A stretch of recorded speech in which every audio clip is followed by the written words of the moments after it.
Hey there, how you doing? It's Louisa, and this is my June forecast for 2024. I'm going to let you into a secret. I'm recording this on the 1st of June. Oh my goodness, I can't believe I haven't already done this. So it's the 1st of June. As you can see, I've got the morning sunlight streaming in through my office window. It's 7:15 a.m. I should be in bed still. It's Saturday. I should be having a nice lie-in. What is one of those, eh? So anyway, June. What is June about? Well, this video is looking at the planetary lineups of what's going on. We've got two Cazimis, so the sun is catching up with both Venus and Mercury, and I'm going to be talking about the effects of those. We've also got the trine between Jupiter and Pluto, which is pretty prominent. We've got quite a few patterns going on. Each week has got a very sort of different flavor, in fact, which I've also got some things to comment on about, so yeah, this is quite an interesting month. I've called this the mid-year quickening. That's how I'm thinking about this, because I don't know about you, but for me, things have really started to speed up since the Jupiter and Uranus conjunction back in April. It went bonkers really from there. In fact, on that actual day, I found out about a new project that I'm involved in, and a few days after signed a contract about it. So there's some really big shifts occurring. Now the thing is, in my Jupiter and Uranus conjunction video back in April, I did say that, these cycles, these long cycles, this is a 13.5-year cycle. They often start with a bit of a bang, and then, the momentum is felt for quite a while. It's resetting your new sort of excitement, optimism, innovation cycle, Uranus and Jupiter, the energies, and how they're combining, and where it's happening in your chart is most likely where things are speeding up a little bit. And of course, Jupiter has just moved into the sign of Gemini as well. So again, wherever that quickening is happening, there's a lot going on in Gemini right now. So that's where I'm going to be putting a lot of the energy of today's forecast. Yeah, when I've since been playing back the energies of Uranus and Jupiter of my last cycle, because I can really remember it, because my life really turned around quite significantly at that point. And one of the things that I noticed was it just felt like I was living the life of about 3 or 4 years in about 3 months. It just felt like previously stuff that had taken many years to come into fruition had just manifested as if the clock had started to move ultra fast. And that's the sensation that I'm getting right now. And I don't know if it's the same for you or not. I'd love to hear from you. I'm a little bit slow in answering people's comments, but I will get back to you at some point. But I'd love to hear, how it is. Does it feel like things are speeding up? Yeah, so in the first part of this forecast, I'm going to be looking at each week on a week-by-week basis and just pointing out, signposting what I think is interesting and what's not so interesting in terms of the ups and downs of the planetary energies. I don't include the moon in that. So I only put in the new moon and the full moon. I don't really follow all the ups and downs of the moon's passage, around the ecliptic, purely because the moon moves so fast. So all of the effects, with the exception of the full moon and the new moon, as far as I can see, all of the effects are quite fast moving. So in terms of the moon, you'll hear about the new moon and how that might be affecting us, but not much beyond that. Yeah, so not so much the moon, but looking at the big aspects between the planets. So again, there's so many different aspects this month, and I've chosen not to use any of the minor ones. So I'm really looking at conjunctions, squares, oppositions, trines,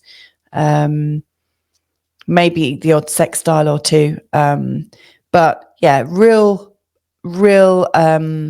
interesting sacred geometric aspects. So yeah, I'm really commenting on the big stuff and kind of not sweating the small stuff, which again I think is very much to do with the fact that things are moving so fast for me in particular, and I'm guessing for you guys too. But it's moving fast, so let's talk about the big stuff that's happening. Interesting, just in the space of a couple of days, all of a sudden the news has just like blown up with new stories. There's so many really huge themes going on. Obviously, right now, news about Trump and his conviction is all, all the, like Twitter's going bonkers with it, and YouTube is as well, and throughout the month of May, I noticed, the things that were really blowing up. There was a lot of talk about the baby reindeer series on Netflix, and psychopathy and stalking, and really kind of like craziness. It's like that sort of crazy mentality had come to the surface. I think there is this kind of crazed energy that has been going on behind the scenes, and maybe that is the Uranus and Jupiter as well. The sort of the negative aspect of it. We get to hear about it a lot faster. Uranus, I guess, is like a higher mind, a very intense mind, and it's quite shocking. And when you've got Jupiter and Uranus together, you do hear about shocking things a lot more frequently. So, I wonder if that's got anything to do with it. It's certainly got on my radar. Anyway, I digress. Let's bring up these charts right now. In part 2, I'm going to break down the energies of, the week by week astrology and kind of sew it all together in a 10-15 minute forecast for you. They are aimed at the ascendants. However, if you want to use it for your sun sign, feel free. I'm just providing a bit of context around what I'm seeing, but it's up to you to use it in the way that it works for you. So please do feel free to do that. Anyway, let's have a look at this June astrology, shall we? So the first thing that really I just want to comment on is we've got, a few movements. We would expect to see Mercury and Venus definitely move, change signs. At least once, sometimes twice. So Mercury's going into Gemini on the 3rd. We've got Mars going into Taurus on the 9th. Then we got Venus and Mercury changing signs on the same day, going into Cancer. So they'll be going over that 0 point energy. Yeah, I forgot to even mention it's a solstice, the June solstice this month as well. So we're changing seasons. But Venus and Mercury are changing seasons first. They're going over that 0 point Cancer. There are these 4 0 point energies that I consider to be really quite critical. 0 Aries, 0 Cancer, 0 Libra, and 0 Capricorn. They're all at 90 degrees angles to each other, creating a grand cross. Now, these 0 point energies, I really do think of them as the north, south, east, and west. They're like compass points. They are really, putting the collective energy in a bit of a spin. It's kind of turning the wheel really kind of physically. So, we had the March equinox, which is the start, or the vernal equinox, which is the start of the astrological year, when the sun went at 0 degrees in the sign of Aries. And that's very much about us exploring our identity. Who are we? And this is on a sort of collective scale. This is happening to everyone. And where that 0 point energy in your chart is, I think is a really intense point. 0 Aries, 0 Cancer. These are very intense points about how you use the energy of, the equinoxes and the solstices. But anyway, the 0 energy of Cancer is a little bit similar to the IC in your birth chart, that angle to do with the home, the family, your childhood, your behaviors, some of your parents. I make it sound like you've got like 10 or 12. And maybe some people have got like a parent, a step parent, an ex-step parent. I know people that have had that sort of situation. But anyway, probably not 10 or 12. But anyway, 0 Cancer, it is, how are we renewing our feelings about home? How are we re-experiencing them? How are we turning and evolving in in the way of our families, our behaviors towards families? Is there any new learning coming in? So this 0 point of Cancer is important. And it's interesting that on the day of Venus and Mercury both going into Cancer, the Sun goes into Cancer 3 days later. But Venus and Mercury also make a conjunction at 0 degrees Cancer. So that also seems quite important. Pluto's also retro all month. But there are no other retrogrades, which I think is kind of helpful, really. It's, there's a lot of forward momentum. What I notice is when the retrogrades are coming up, it almost feels like we're just backtracking a little bit, just going backwards, re-experiencing things and thinking, did I make the right decision earlier? And Pluto retrograde is more about the collective decisions. Pluto spends a lot of the year retrograde. He is ultimately moving forwards. So he's not spending over half the year, retrograde necessarily. He is moving forwards. He's moving forwards maybe 1 and a bit steps and going backwards 1 step and then shifting forwards again. So, it's a backwards, forwards, backwards kind of energy. And Pluto energy is very much on the consciousness of the planet in terms of control and trust, which doesn't really come in. Like, Pluto's not necessarily a trusting planet, but he is asking us to let go and surrender. And if you think about it, and maybe there is something about this when we think about politics. Right now it just looks like there is 1 or 2 things that you can possibly vote for, and in fact we can all create the world that we want, but we are living in the collective decisions of everyone, and we're also living in the decisions that have been brought down from the top. Pluto does represent the hand behind everything that we see in this reality, in particular the hand that might choose to control us. And we might recognize this hand as our parents, when we're really, really, really young. It's not so much just your parents, but the culture of your family and what is the unseen hand. It might be that there's a matriarch a couple of generations away that's really holding all the keys and holding everyone's balls. Everyone's kind of afraid to step out. And it's the same, I think, in the world. There's a few of these gnarly old grandmas, but they're not, they're maybe, I don't know, some kind of dark power. There's always going to be these archetypes, this kind of Darth Vader behind the scenes, holding certain things in place, and all of these patterns are just kind of felt and understood, or not understood, but they're felt, and we kind of know that there are these points that we don't go beyond, and so on and so forth. And that's why I think these difficult planets are hard to articulate. It's about control. It's about keeping that control, keeping everything in place. And I'm not a massive fan of control. I do see that some things are helpful, having a few boundaries, but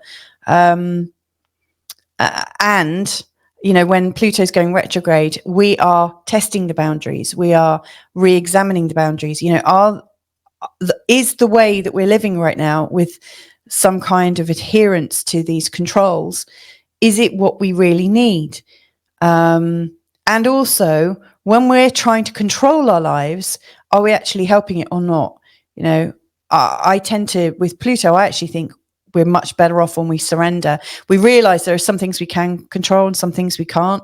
And actually, it might be better to just go where the flow is. That's my own personal belief. But anyway, there are some really big times in this month of June. Isn't it funny how a little thing can burst forth with loads of opinion?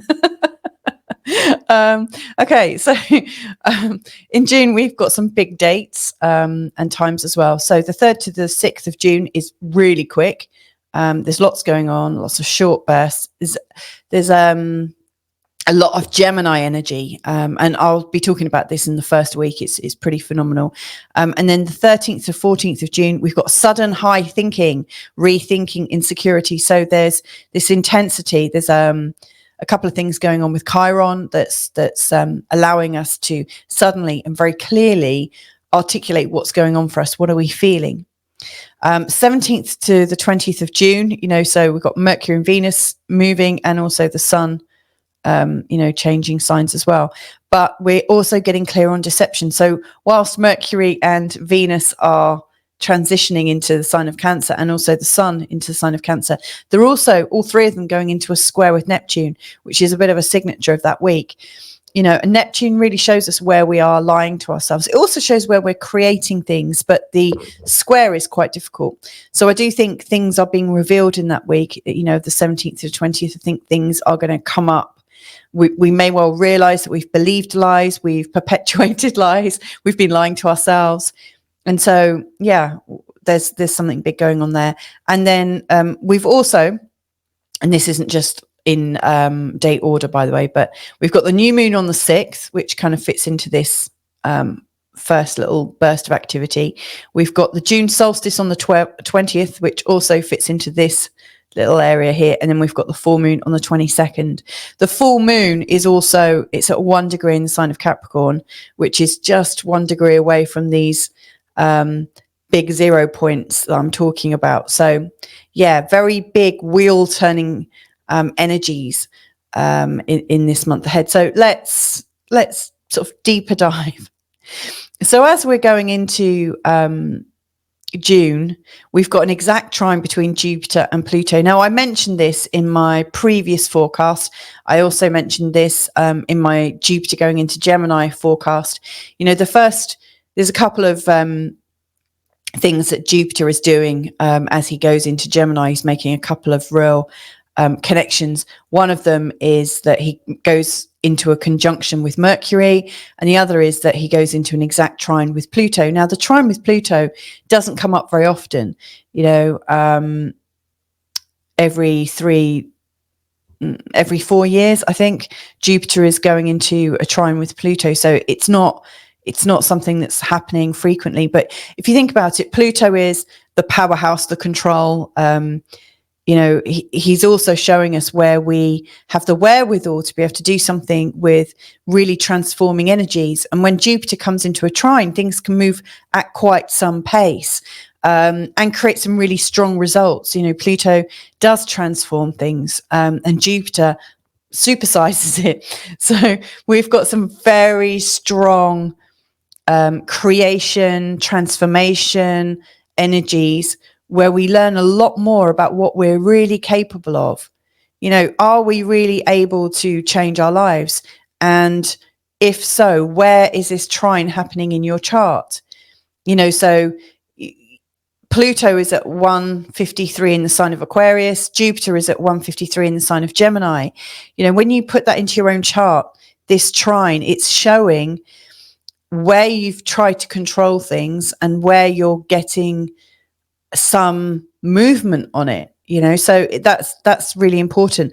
I did share the full dates in my Jupiter forecast, because obviously that's the moment on the 3rd, that's the moment that this is exact, but this has been going on for quite some time. So I think it started, came in earnest,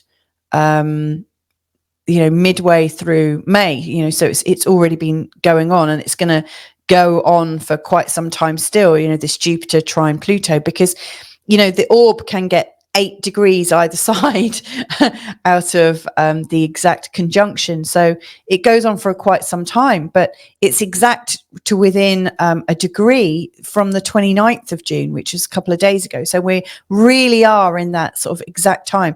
I do think big stories are going to blow up, stories about control, themes. Well, for instance, with the Trump story, so many people are reporting on the ideas of despots, cruel leaders, the real sort of Pluto story of megalomaniacs, the sort of extremes of power, and what comes from that, and where those extremes of power. So I'm not surprised that these stories are coming up at that time. It wouldn't surprise me as well if we hear about other extremes of power, or power going overboard, power not being done in a fair way. The Pluto energy of power at all costs, is really being fully explored here. So you've got some people saying, yeah, Trump's been convicted because he uses power too much, but there's also other people saying, yikes, the legal system, which again is a Jupiter thing. So you've got like Jupiter, which is the legal side, Pluto, which is the control side. So you've got some people saying, well, the legal system has perverted itself. It's used its power unfairly. So there are two stories here, and possibly lots of other interpretations of how power has been distorted and expanded upon.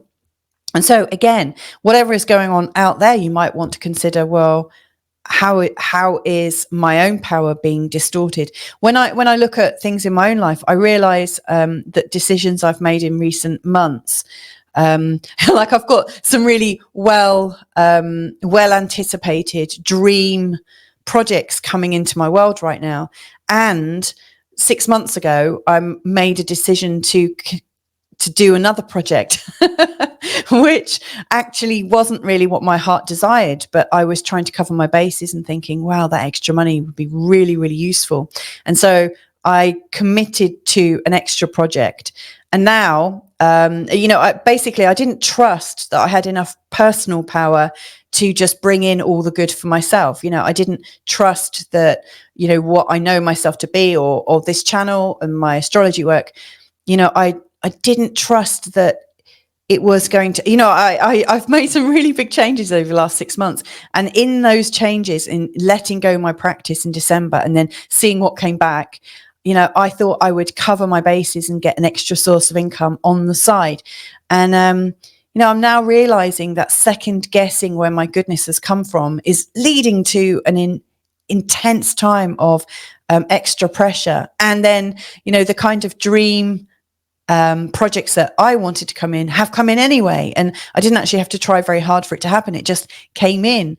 And so I'm learning that actually I'm much stronger in my power when I really follow what I love. And when I doubt my ability to be able to attract those great aspects, those great projects, those great things that make me feel really alive. When I doubt it, when I don't trust the natural flow in life, I cause myself a difficulty. So, when I think about how Jupiter is connecting to Pluto in my chart right now, I just realize I must absolutely trust that when I'm doing what feels good happens. And then when I don't, when I'm trying to control things because maybe I doubt that my talent can bring me the kind of lifestyle that I might like. When I'm doubting myself, I'm causing myself problems. And so maybe there's something similar to that going on in your chart, who knows? But we've also got this sextile to Neptune with Mercury. Again, this is a week about Mercury, I would say, in week one. Like Jupiter going into Gemini, and the Gemini is obviously the sign of Gemini is ruled by Mercury. And then we've got Mercury going into Gemini, Mercury in a sextile to Neptune, Mercury in a trine to Pluto, Mercury in a conjunction to Jupiter. It's a very, very strong sort of Mercury Gemini first week. Then we've got the Venus Cazimi, which, it's about Venus and it's about the sun, but in Gemini. And then we've got the new moon in Gemini, just a couple of days later. So there's a very, very strong Gemini Mercury influence going on here. So what are those themes? Well, the planet Mercury I've spoken about quite a bit in the past. In fact, we've got a Mercury Cazimi coming in later on in the month, I think on the 14th, so just at the tail end of week 2. And I did a recording, a much bigger Mercury Cazimi video. So if you haven't seen it, it might be worthwhile going back and replaying it, because I looked at all 6 Mercury Cazimis and paced out how they might be playing out in your chart this year. So we got the Mercury Cazimi, and I spoke quite a bit about Mercury then. Mercury is about the movement of information from one place to another, and then to another and to another. It's about short bursts of intense thinking. It's high thoughts, communication. It's I see it as a delivery system. And if you think about Mercury, it's also, there's a delivery system called Hermes. in different parts of the world. And Hermes is obviously another name for Mercury. You know, are you Greek? Are you Roman? You know, the mythology stands out. You know, he is a salesperson. He is selling one item. It goes from one person to another. It's like when I'm communicating, I'm sharing my message and you're receiving it. So it's all about this delivery system and the receivership of it. You know, if you think of Mercury in the tarot, you might think of the magician, because, you know, there are thoughts and words. And if you think of magicians, words create spells. So it's the idea of the thoughts that you are creating. Mercury, you know, every time you're thinking something, you are creating something as a spell in your own life. You know, for people who believe in manifestation, then Mercury is quite important.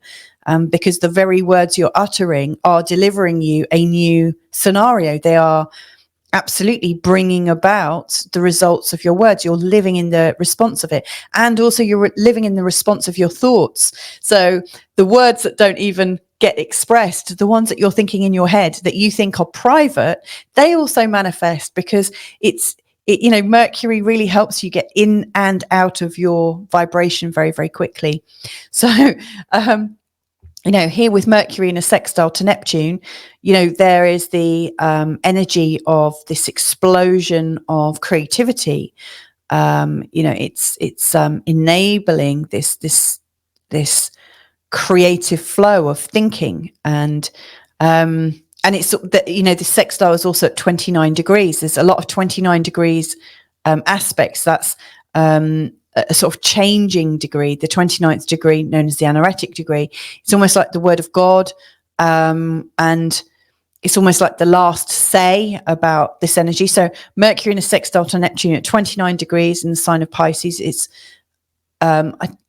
not the last sextile to Neptune at 29 degrees whilst Neptune is in Pisces, but it's, you know, it's really giving us a very deeply creative look. Neptune is at 29 degrees in the sign of Pisces. The next degree along is 0 degrees Aries, which is one of these very important 0 point frequencies. So Neptune is coming right to the end of the cosmic ecliptic story. You know, this is like this last degree of the zodiac, I think, is very much about connection to all that is. It's also to the annihilation of all that is alive, because 0 degrees Aries is all about the rebirth. And so, you know, this is a deeply psychic, deeply unconscious point. And Mercury in a sextile, you know, we may very well be diving into the unknown creative spiritual field, you know, so our psychic energy could be really highlighted at that point. You know, and then Mercury is going into his own sign where he's very, very happy. He's also making a trine to Pluto, where he's able to control ideas and messages about power. Then he's in a conjunction to Jupiter, which is allowing his thinking to be very powerfully spread and felt and heard. So yeah, the Mercury energy is really, really strong. So, you know, the whole idea of thinking something, saying something, and then creating something from it, and it to be received by either yourself or an audience is a very, very strong thing. It's very good for people that are buying and selling things. It's very quick, and very, very strong energy in this first week.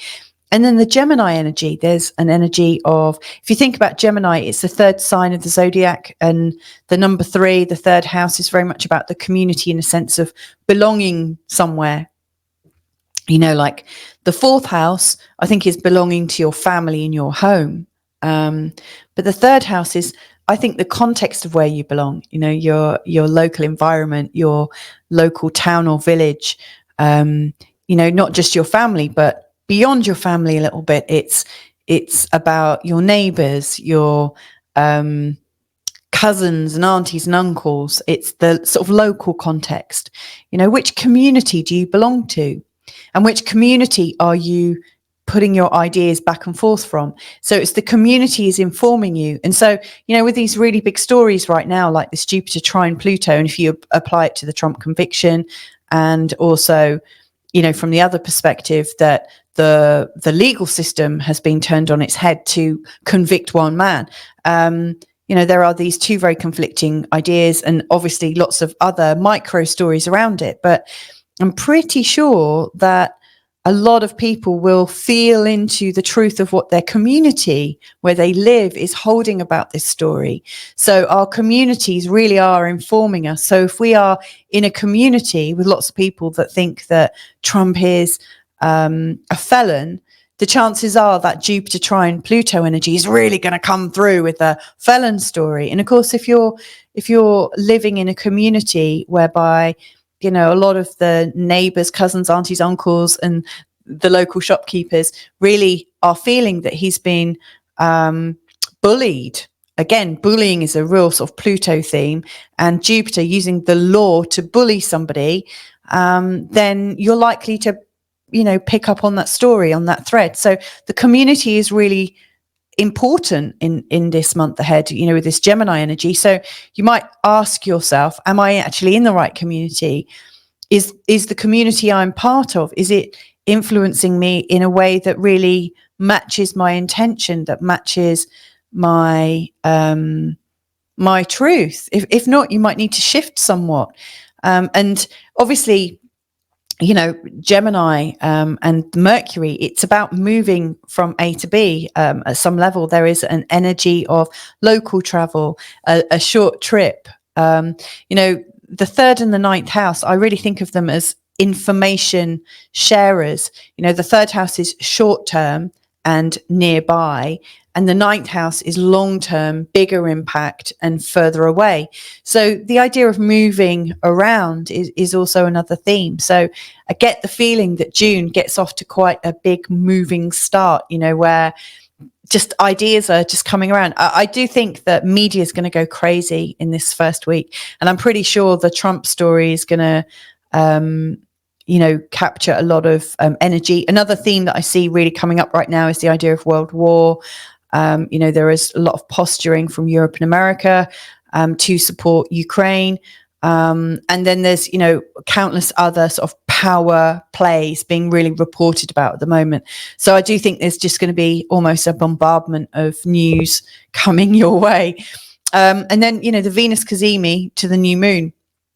Yeah, Venus Cazimi. Let's have a look at that, in fact, and then I'll have a quick look at the new moon. So the Cazimi, so it's when the sun and the moon the sun and Venus come together, and the sun really illuminates the Venus energy so that the creativity, the connection, the feeling of heart space, the love, the sharing, the trust, the mutuality of everybody being served somehow. Venus is also about the senses. So where Mercury is about the mind, Venus is about the senses, where it's our feelings. Our feelings are really brought forwards, and it's about feeling good. It's about feeling great, feeling magnificent, feeling maybe natural. Maybe you feel good in your body. Venus is about the flow of goodness and compassion and kindness. Now, when Venus is not so beautifully aspected, it can bring up too much of a good thing, or jealousy. You're jealous of somebody else's too much of a good thing, and you want some of it for yourself. So it can also be covetous. But in this Cazimi energy, we are really wanting to express ourselves and to really feel the magnificence of connection. Now, she does have a square to Saturn. She's applying into that square. It's not completely there. So, there might be this also feeling, because Venus in a square, I've got Venus in an opposition to Saturn. It sometimes creates a bit of an isolation, a feeling that maybe we can't freely flow in our joy of connection. That there's something there holding us back, maybe some judgment from the side, or from my perspective with the opposition, it looks like, there's always something judging me. I always feel like I'm being judged when I'm being free and flowing and loving. So I do think the square to Saturn can stop us in our tracks. But on this particular day of the Venus Cazimi, I think, we'll feel a lot freer, a lot more able to express ourselves beautifully. I've put in the dates of, so on May the 5th, which obviously is long gone, we've Venus has been very, very close to the sun. So she has been under the beams of the sun energy. So she's not being quite so forthcoming.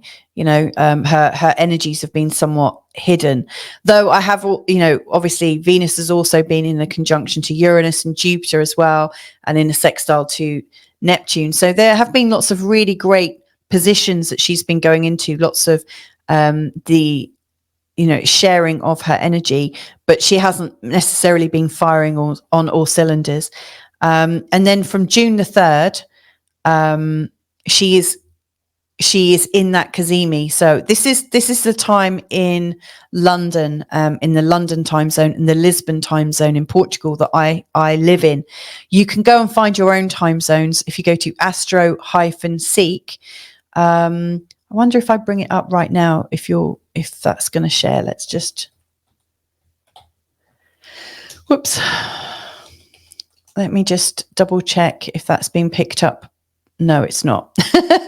So hang on one second. Let's just share that screen so you can see. I'll show you how to do it.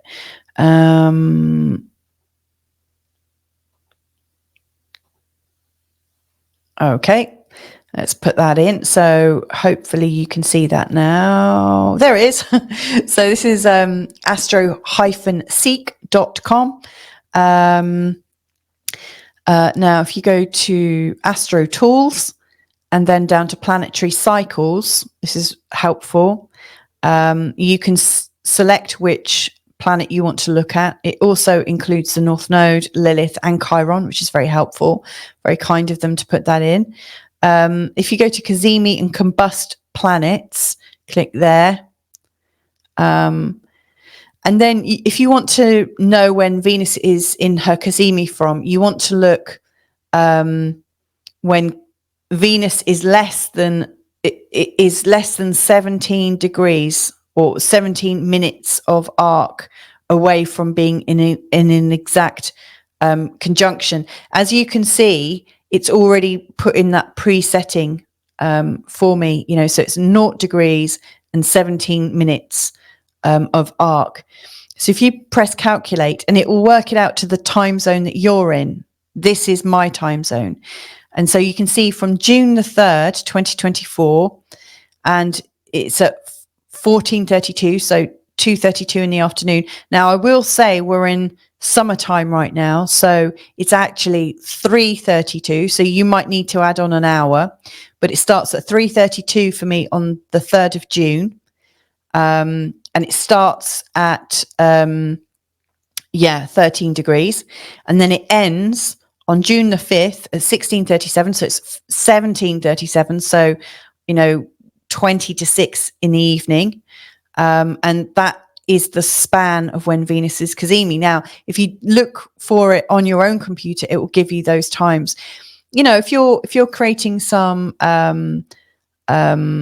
ideas, or if you're signing contracts and stuff like that, it could be very, very helpful to time it exactly so that you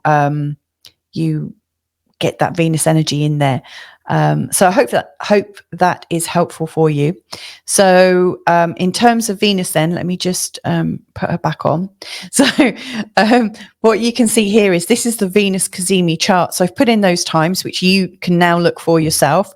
I've also put in the Venus cycle so you get a sense of what Venus looks like as she goes through the signs. See, there's this whacking great big energy here in the sign of Leo. That's, so this looks at when she went to 0 degrees Aries and all the way through the zodiac, and it takes her just over a year. This whole cycle started back in February 2023 when she went into 0 degrees of Aries, and we're just playing it out right now. And it goes up to 2024 April. Now, it should actually have a more up-to-date one than that. Anyway, this is actually the last cycle that she went in, but you'll see that she had this great big moment here where she goes retrograde, and where she's in Leo for a really, really long space of time. So yeah, her cycle is pretty regular, and then when she has her retrograde, boy, does it affect things, you know. So she's retrograde for, I think, 40 or 44 days, 40 days and 40 nights. So that's how I remember that. But anyway, the Venus Cazimi is here at 14 degrees in the sign of Gemini. On the same day, at the same time, Jupiter and Mercury are in an exact conjunction at 2 degrees in the sign of Gemini. So there's two very intense conjunctions in the sign of Gemini, really amplifying the energy of Gemini.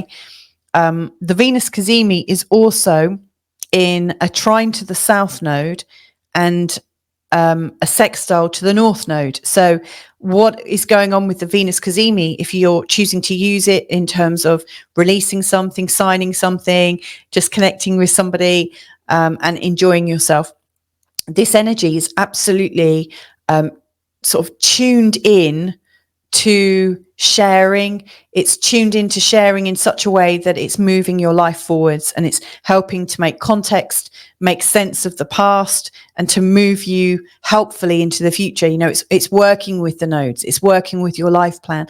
So this particular Venus Cazimi is beneficial. It's helping you move forwards. And on that particular day as well, our ability to think and to work things out and to have some really big thoughts is really coming on.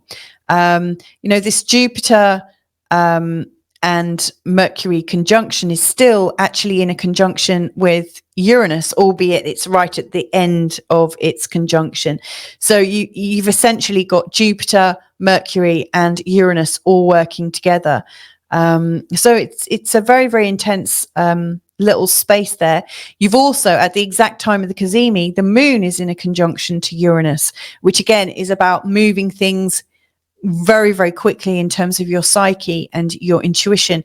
So it's deeply, deeply intuitive. There are some really beautiful aspects. There's another conjunction as well, not an exact conjunction like these two spectacular ones here in Gemini, but Mars and Chiron are still playing out their conjunction. That's still living on, where we've tried to hide from our insecurities, we're really feeling them still in our bodies. They have manifested themselves. We are advancing into a conjunction. It's not quite there, but Saturn and Neptune are also coming in. So isn't it interesting how there are these pairings of planets? Everything is kind of coupling up, which is a very Venusian thing to do. So anyway, that Venus Cazimi, I don't think I'm going to be doing a Venus Cazimi update. I just don't have the capacity at the moment. So my apologies there. But, use this timing to help yourself, use this timing to make some great decisions and share some important decisions. And I think that would be beneficial. So let's now have a look at the new moon. And then we'll move into week 2. Okay, so I've got the new moon chart in front of me. Now, I do actually do a new moon and full moon separate forecast anyway, so I will be talking more about this literally in a few days' time. But one of the things, so, if we think back to the Venus Cazimi, so you've got Venus and the Sun, you've got Jupiter and Uranus in a conjunction, and also this very strong Mercury and Jupiter conjunction. At the new moon in Gemini, the moon has kind of come in. It's connected with the sun, obviously, because that's what creates the new moon. So they're at 16 degrees 18. Venus is also at 16 degrees. So it's like a new moon in Gemini with an exact conjunction with Venus, which is really, really beautiful. Mercury is also in a conjunction with them, and obviously Mercury is still in a conjunction to Jupiter. There is this beautiful run of energy. So Jupiter to Mercury to the Sun to the Moon to Venus, all in Gemini, spanning from 2 degrees to 16, almost 17 degrees in the sign of Gemini. Wherever you have that energy, in fact, I'm just going to write those degrees down. So from 2 degrees to almost 17, that's going to come in helpful with my future forecasts that are coming up in part 2. But, look at where 2 to 17 degrees falls in your birth chart in the sign of Gemini, because that is where the tightness of all the energy is playing out. This is where things are getting faster. If you think of the Gemini energy, it's information moving fast. It's like you being a butterfly going from flower to flower, taking all the goodness and seeing what you like. It's like being at a great big buffet and not knowing what to eat first. It's a smorgasbord of information, and possible likeness, possible interest, and there's the theme of community. So there's a lot going on in this first week, suffice to say. Let's move on to week 2 now. So what is really going on in week 2? Now, I've put this as my week of high tension. And there's a couple of reasons for that. First of all, well, it's not first of all, it's actually like halfway through the week. But between the 9th and the 11th, there's a couple of kind of tricky things. So I alluded to the position of Saturn just in the previous week when I noticed that, Venus was coming into this square with Saturn. And we do have the Venus square Saturn exact on the 8th. And yeah, that's pretty tense. And we can feel a little bit lonely and isolated, a little bit cut off. And, when I think about it, in week 1, it's this sort of feeling of connection, and trust between people with the Venus cazimi and all those lovely aspected planets. But as they're playing out, the tensions come up. And I always think of it as a bit like a family reunion, like maybe over Christmas, or you've got people visiting. Usually for the first couple of days, it feels quite good. Everyone's reconnecting, everyone's remembering why they get together and how great it is. And then by like day 3 or 4, usually what's going on is, the lightness and the feeling of safety and connectedness, it brings up a feeling of everything's okay. I always notice that when everything feels okay, some of the past stuff that we've hidden and locked away in our bodies comes up. So I don't know if you've ever noticed it yourself, but, I think after any great connection, often comes up a little bit of a distortion. Whatever you're not comfortable in yourself, any insecurities about where you don't feel good enough, I think it comes up because it's safe to come up. You have this feeling of great joy, this feeling of great connection. Then your body says, oh, it's safe to completely be myself now. And then all the crap comes up. So I think this is what's really going on in week 2. So first of all, Venus starts with that square. So we're feeling slightly isolated, slightly cut off from our truth. Mars goes into the sign of Taurus, so that's kind of slightly kinder. Like Mars in Aries can be a little bit gung-ho, a little bit too forceful, but Mars in Taurus really does want to take action. And Mars in Taurus actually means business. Mars in Taurus is pretty strong and demonstrative. It's working on feelings. And then on the 9th as well, the Sun is in a square to Saturn. So yeah, not only are we feeling slightly isolated, but we might also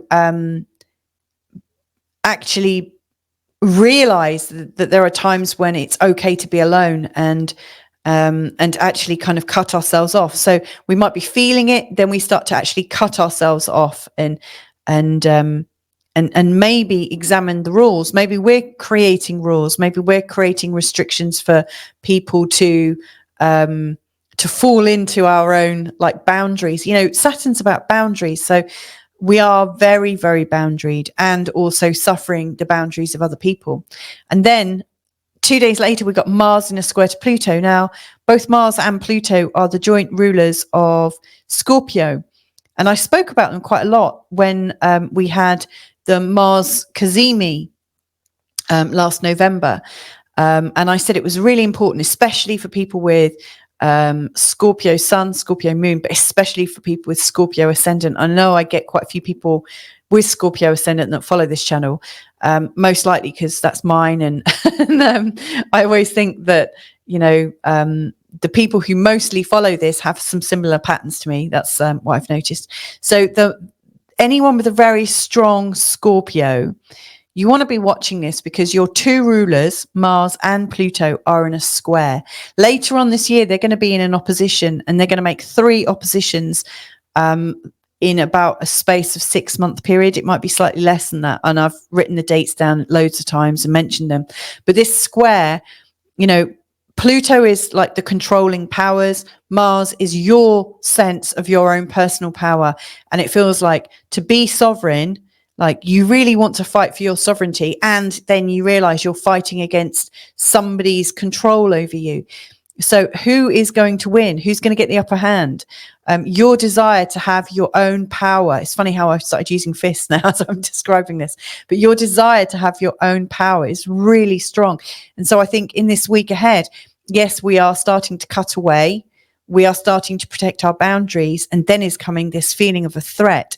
So yeah, I wonder if the talk about war is going to intensify in this particular week.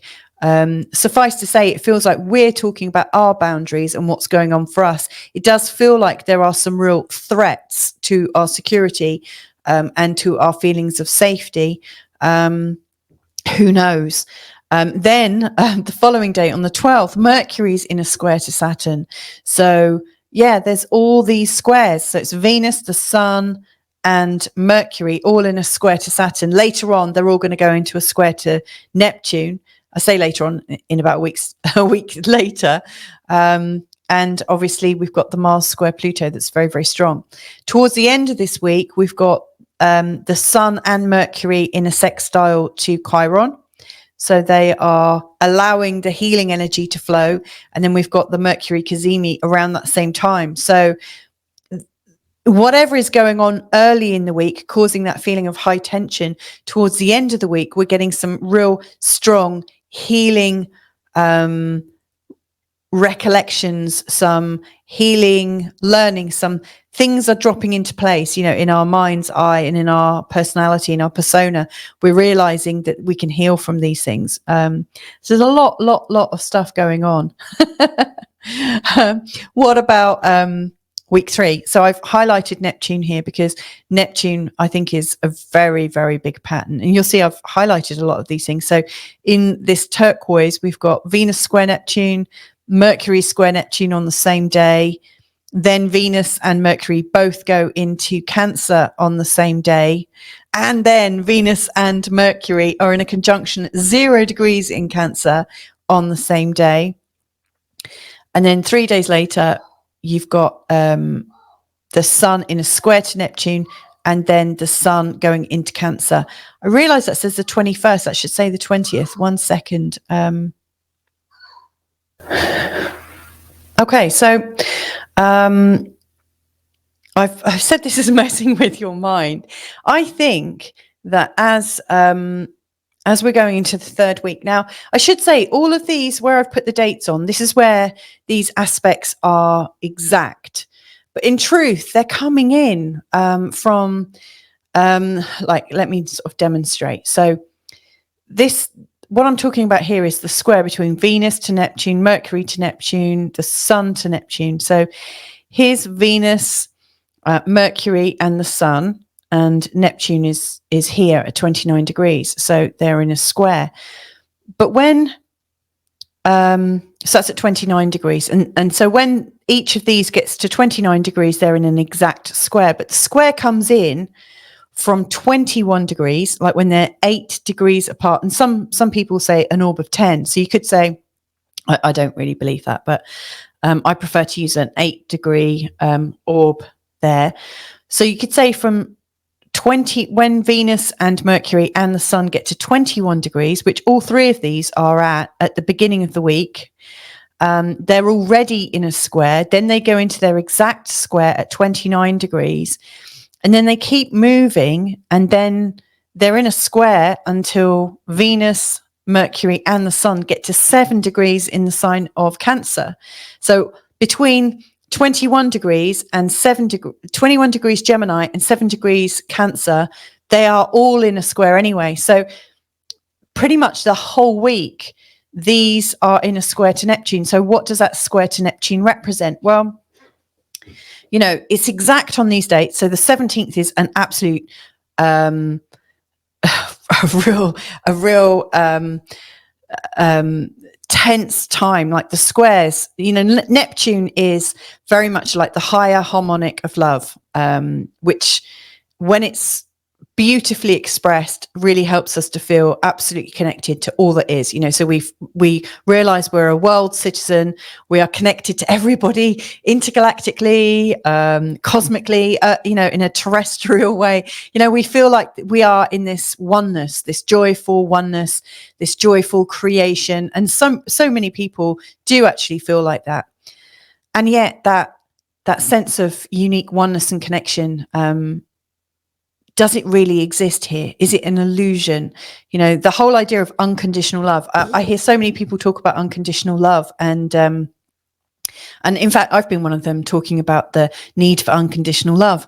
And it wasn't really until I realized we can't actually fully express unconditional love. We're humans. We're flawed.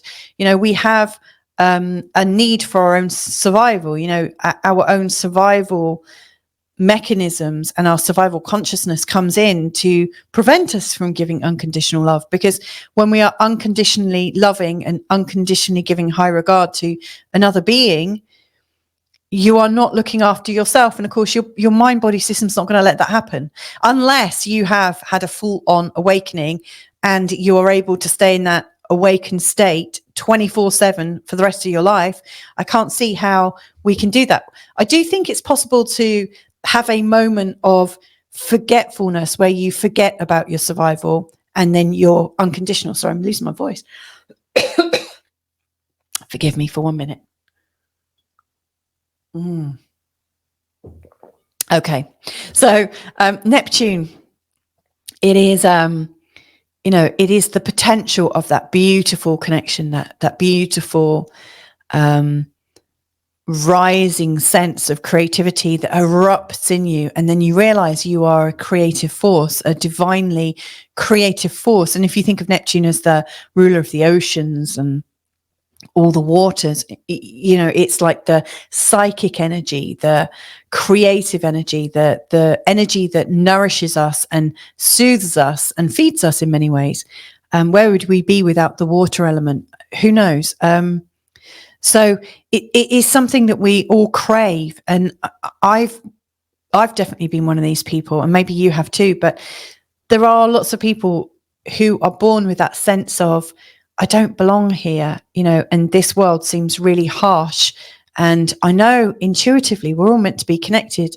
I know intuitively we're all meant to be all powerful beings able to manifest. I've had this really strong sense of not understanding how the world works, because it's almost like I've got this residual memory of a different time when we were connected, we could heal, we could think, feel, and know everything, and to use this energy. And I know, for a long time I felt like, well, I feel really disconnected. Like, I know I've been connected to love, and it's almost like a fall from grace. Maybe it's that, I mean, I don't know what your view of the world is, but maybe the feeling of being supported and nourished in the womb, or maybe the feeling of what happens before we're in the womb. Are we just a collective being? Are we a soul, part of a big group? Are we part of this connection? And then we come into this human realm, and then we feel really, really disconnected and feel like we've had this fall from grace. I don't know, but I think the Neptune energy can show us what we're longing for and what has disappeared from us. And I think it can also point to the sort of grief of it. But, I've spoken about all these kind of very ethereal energies. And isn't it interesting? Because Neptune is also the deception. Neptune at one level is ethereal and beautiful and unconditional and connected and kind of universal almost. And at the other, it can show how we lose ourselves, we lose our consciousness in deceptions, lies, where we deceive ourselves, we tell us things that aren't true. Maybe my story about having been connected to all that is at some point, and the feeling of longing to be back there, or the longing to have that sense of that connection again. Maybe that's a lie too. It's, I think of Neptune as being veiled information. So we might pull back a little bit and we might be able to see a little bit more clearly, but then you realize there's another veil and another and another. And it's like, when will I see everything completely clearly and really feel that sense of pure connection? So I do think there is a desire for that purity and a desire for that unconditional flow. And at the same time, I also see with Neptune the disappointment, the disillusionment, the deception that we all suffer from. So Neptune is also quite boozy, quite druggy, anywhere where we're creating a distraction. It's interesting, isn't it? Deception, delusion, distraction. It's like these D words, it kind of taking away.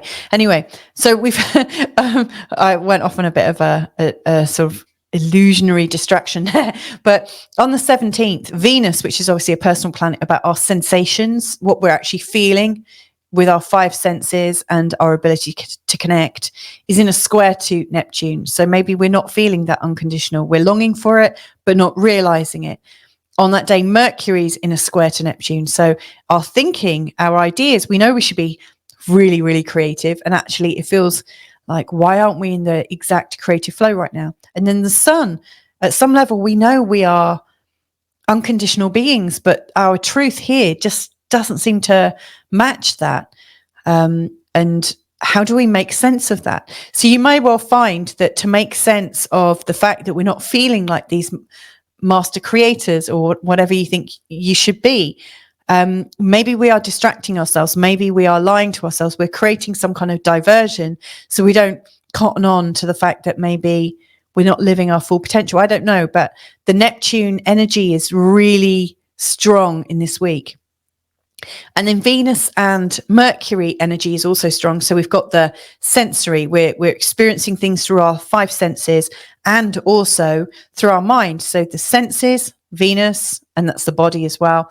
Mercury, our mind, and then Sun is our unique identity. So it's very, very personal what's going on in week 3. So if somebody tells you something that doesn't sit well with you, you're likely to have a personal reaction to it rather than say, well, that's interesting. That's interesting that you've got a different perspective to me, which is entirely a fair statement because we all have our own perceptions. We all have our own opinions. And we could say, that's interesting. That's your point of view. How wonderful. And you might even add, I'm not sure if I do believe that, but I respect that that's your opinion. However, actually what I think is likely to happen is we're going to go into these great big kind of complex processes where we might lie to ourselves, we might lie to the person we're talking to, we might try to believe something, and then we might have the rug pulled from underneath us where we actually realize that we have been fooled, we have been lied to, who knows, but there is some kind of juxtaposition between false, lies, not true, and divine truth. So this could be quite interesting. And this is all happening as we are starting the new season. So deep, deep stuff. Now, let me just pause this video because I'm pretty sure I've got that date wrong. That's better. I've just amended the date. So the sun goes into Cancer on the 20th. So we are starting this new season, this new summer, officially summer season in the Northern Hemisphere in the winter, down below, but this is a scene change. This is a pattern interrupt. You know, our lives, our flow is changing. It's turning, and there's a whole new emphasis. We are, like I said, the degree of 0 degrees Cancer is very much about the home, the family, our belief systems, everything that's supporting us and underpinning us is starting this new season. And isn't it interesting that in the week of that happening, there is an underlying erosion of trust and faith in ourselves and our ability to see the truth, to be able to know the truth, to really know what is our truth. I mean, it might just be that we're having this collective understanding that it doesn't matter what we see in the news, what we see in celebrity, what we hear from people, we might just have that shocking and slightly uncomfortable or deeply uncomfortable realization that we will never know the truth about anything.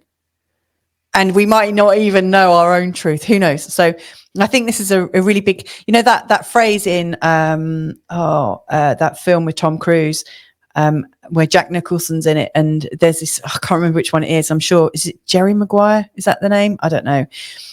I've probably got my films mixed up. I don't watch much TV or film or anything like that, but there is that point where all of a sudden, you know, there is that famous phrase, you can't handle the truth. I really think actually I should have put that in the title here. You can't handle the truth, because everything to do with truth is up for grabs there.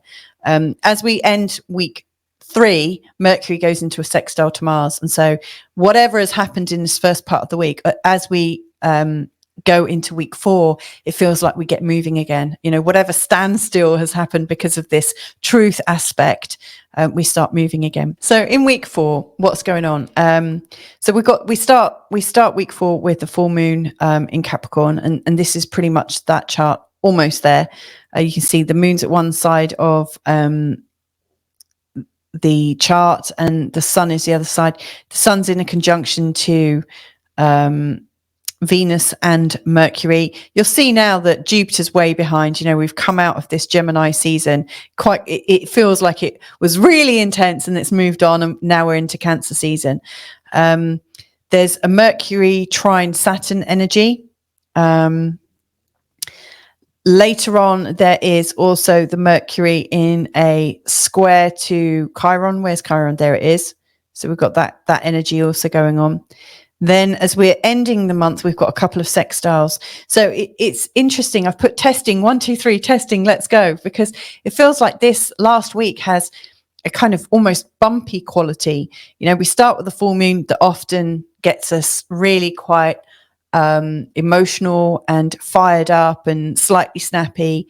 I would say at these early degrees of the cardinal signs, there is this sense of must do things, must be productive, and also the tension that happens when we can't be as productive as we want to be, and very much the energy of the full moon. In fact, if I just go to the next slide, here's the full moon. So the sun is at 1 degree 07 in Cancer, and the moon is at 107 in the sign of Capricorn. If you think about these two signs of Cancer and Capricorn, Cancer is the 4th house, and is the 4th sign. Capricorn is the 10th sign.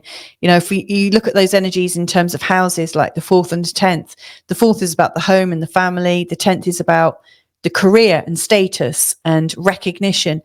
So one is the internal satisfaction, where the sun is, and then the moon is reaching us out and saying, but it doesn't matter how great life is and how satisfied we are, we still have to strive. We still have to have this sort of corporate reality, this outward appearance. And so that's where the tensions are lying as far as I can see. Anyway, let's just go back. So, yeah, so we have that sort of tense testing time right at the start of the week.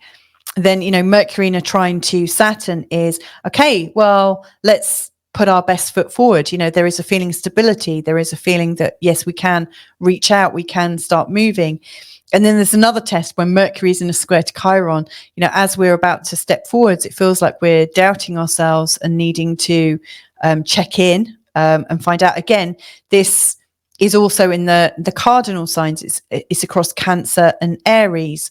So again, there's a cardinal test. We're wanting to move forwards, and yet there's something holding us back. And then we've got Venus in a sextile to Mars, which is, let's go, let's start moving. You know, Venus and Mars in a sextile together. The boy meets the girl. It's the feminine, the masculine, working together, hand in hand. You know, it's a lovely energy of cohesion. You know, we are starting to use, you know, our physical bodies and our feelings. You know, it's helpful. There is a feeling of balance.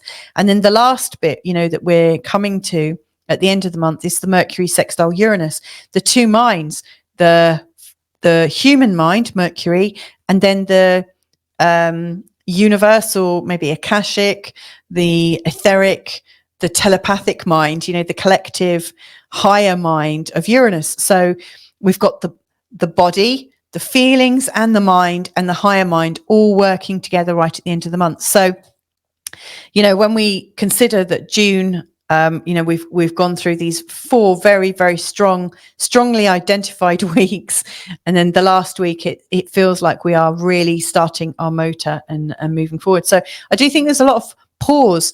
I think the first week there's a lot of movement. The second week there's some tensions. The third week we're really doubting our reality and questioning it, and then as we come to the end of June, it feels like we're moving forwards again. So an interesting time.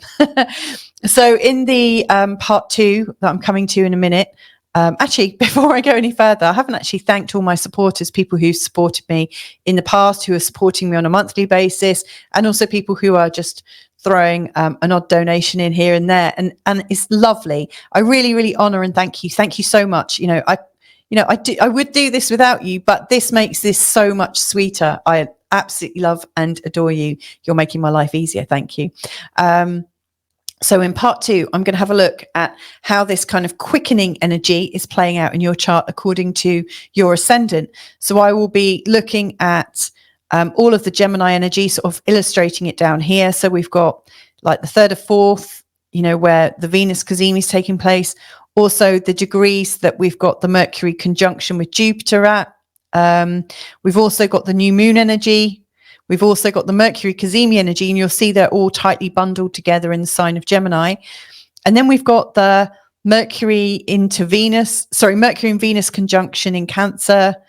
We've got Mercury and Venus going into Cancer as well, all at 0 degrees in the sign of Cancer. We've also got the June solstice, which is at 0 degrees in the sign of Cancer.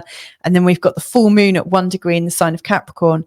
Now, I didn't put in the meaning of this one here. This is Neptune. But I did mention the Neptune squares that we've got playing out in week 3. But essentially, we have this Gemini energy really speeding things up, culminating in this kind of T-square, of the Sun, the Moon, and Neptune. So that's what I'm going to be talking about in part 2.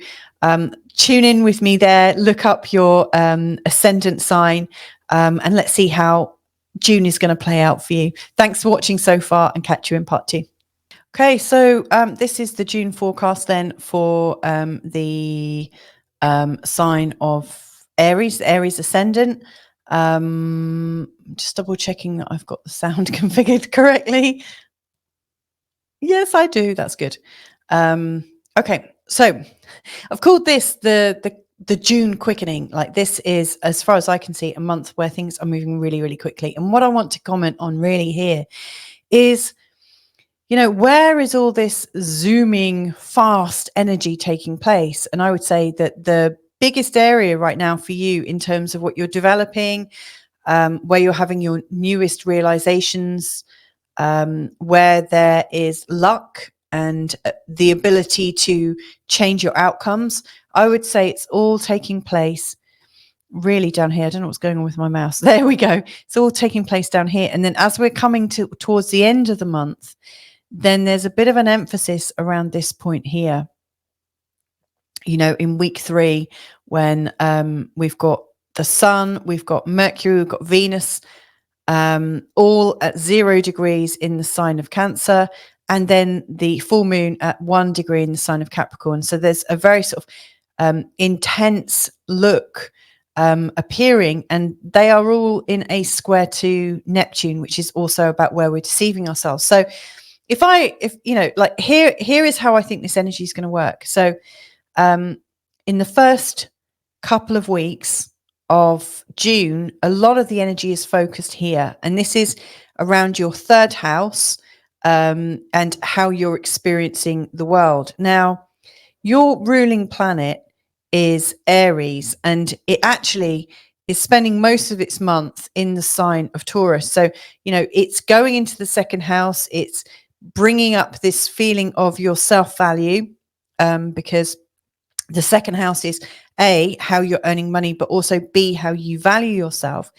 And then at the same time that that's happening, we've got all these delicious, yummy examples of Gemini energy all being aspected. So, on the 3rd and 4th, on the 3rd to the 5th, we've got the Venus cazimi. It's exact on the 4th.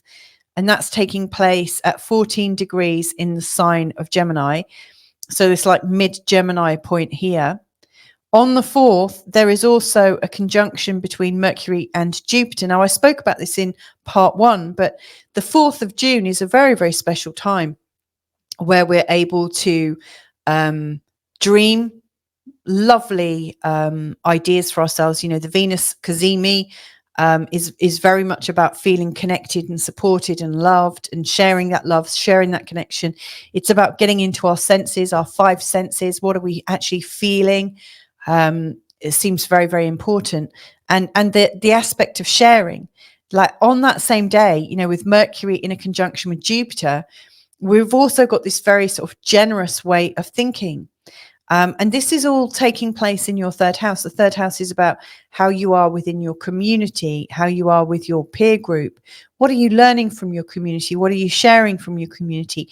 Do you belong in your community? So I do think there's an energy of belonging that is arising for you in this very, very much in this first week of June. Then as we come to the end of the week and we've got the new moon, it's taking place at 16 degrees in the sign of Gemini, activating all of this. You know, at the time of the new moon, there is the sun, the moon and Venus together. Mercury's also in that conjunction, and so is Jupiter. So or you know, Jupiter is tagged on, you know, Jupiter is connected in to this stellium of planets. So it's a beautiful stellium in the sign of Gemini. Again, the energy is all about how you are being within your community. Are you expanding? That's the Jupiter. Are you expanding within your community? Are you thinking and chatting and communicating within your community? That's the Mercury. The sun and the moon and Venus together, tight together in the sign of Gemini in your 3rd house of community. Are you absolutely feeling the community, creating something new in the community, identifying as a member of that community? To me, that's where it's all at, and that's where the biggest sense of belonging can occur. And then at the end of week 2, you've got the Mercury Cazimi taking place at 24 degrees. So this is a very sort of tight area of energy, you know. So in the first 2 weeks of June, this is the part of your life that is lighting up. So if you're not paying it any attention, you might choose to. You know, during this time as well, we have this ongoing connection of a trine between Jupiter in Gemini and Pluto in Aquarius. And so Pluto in Aquarius, which would be here in your chart, is showing you where you're noticing you're trying to control things, where you're noticing where you might be controlled by. And then Jupiter is really showing how you're transforming that power and being able to use that power. So you might ask yourself, well, okay, how am I trying to control how I'm perceived by my friends? And also, how are my friendships and my greater networks and the global vision trying to control me?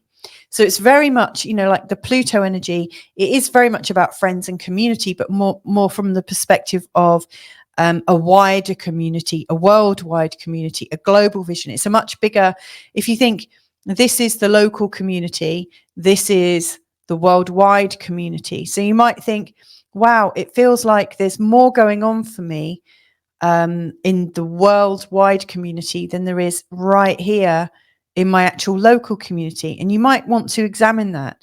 You know, has the worldwide event taken up most of your time? And maybe it's time to draw that power back inward. So you might decide, okay, well, I've learned some great things here. How can I bring them into my community? Just a thought. So that is an interplay, and there's a lot of strength that you can get from that. So you might see bigger models demonstrated worldwide that you might want to suggest to your local neighbors and things like that. You might also recognize that there's an abuse of power taking place somewhere in the world that you're connected with. You know, there is an emotional connection to those stories. And again, you might be trying to, you know, understand things and where your personal power resides from within your community. You might be asking people in your local community, what's going on? How can I make sense of this? So yeah, there's a lot to do with the communities you're belonging to, realizing actually if you do belong to them, and also, what's going on in the wider communities, and how do I belong to those? So I see a lot of themes going on here for you, Aries ascendant, to do with membership. Like, what have you signed into? What have you signed up for? And are they still relevant to you at this stage in your life? Are those old visions and values and knowledge that you seem to know because you've learned it from your communities? How true are they for you? How are they playing out? Are they still relevant for you?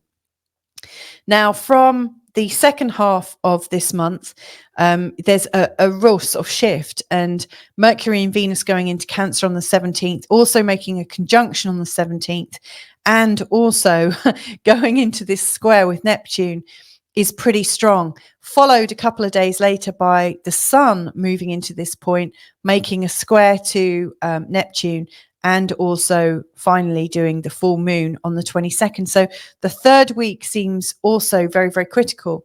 So the first 2 weeks is about your community and the greater community.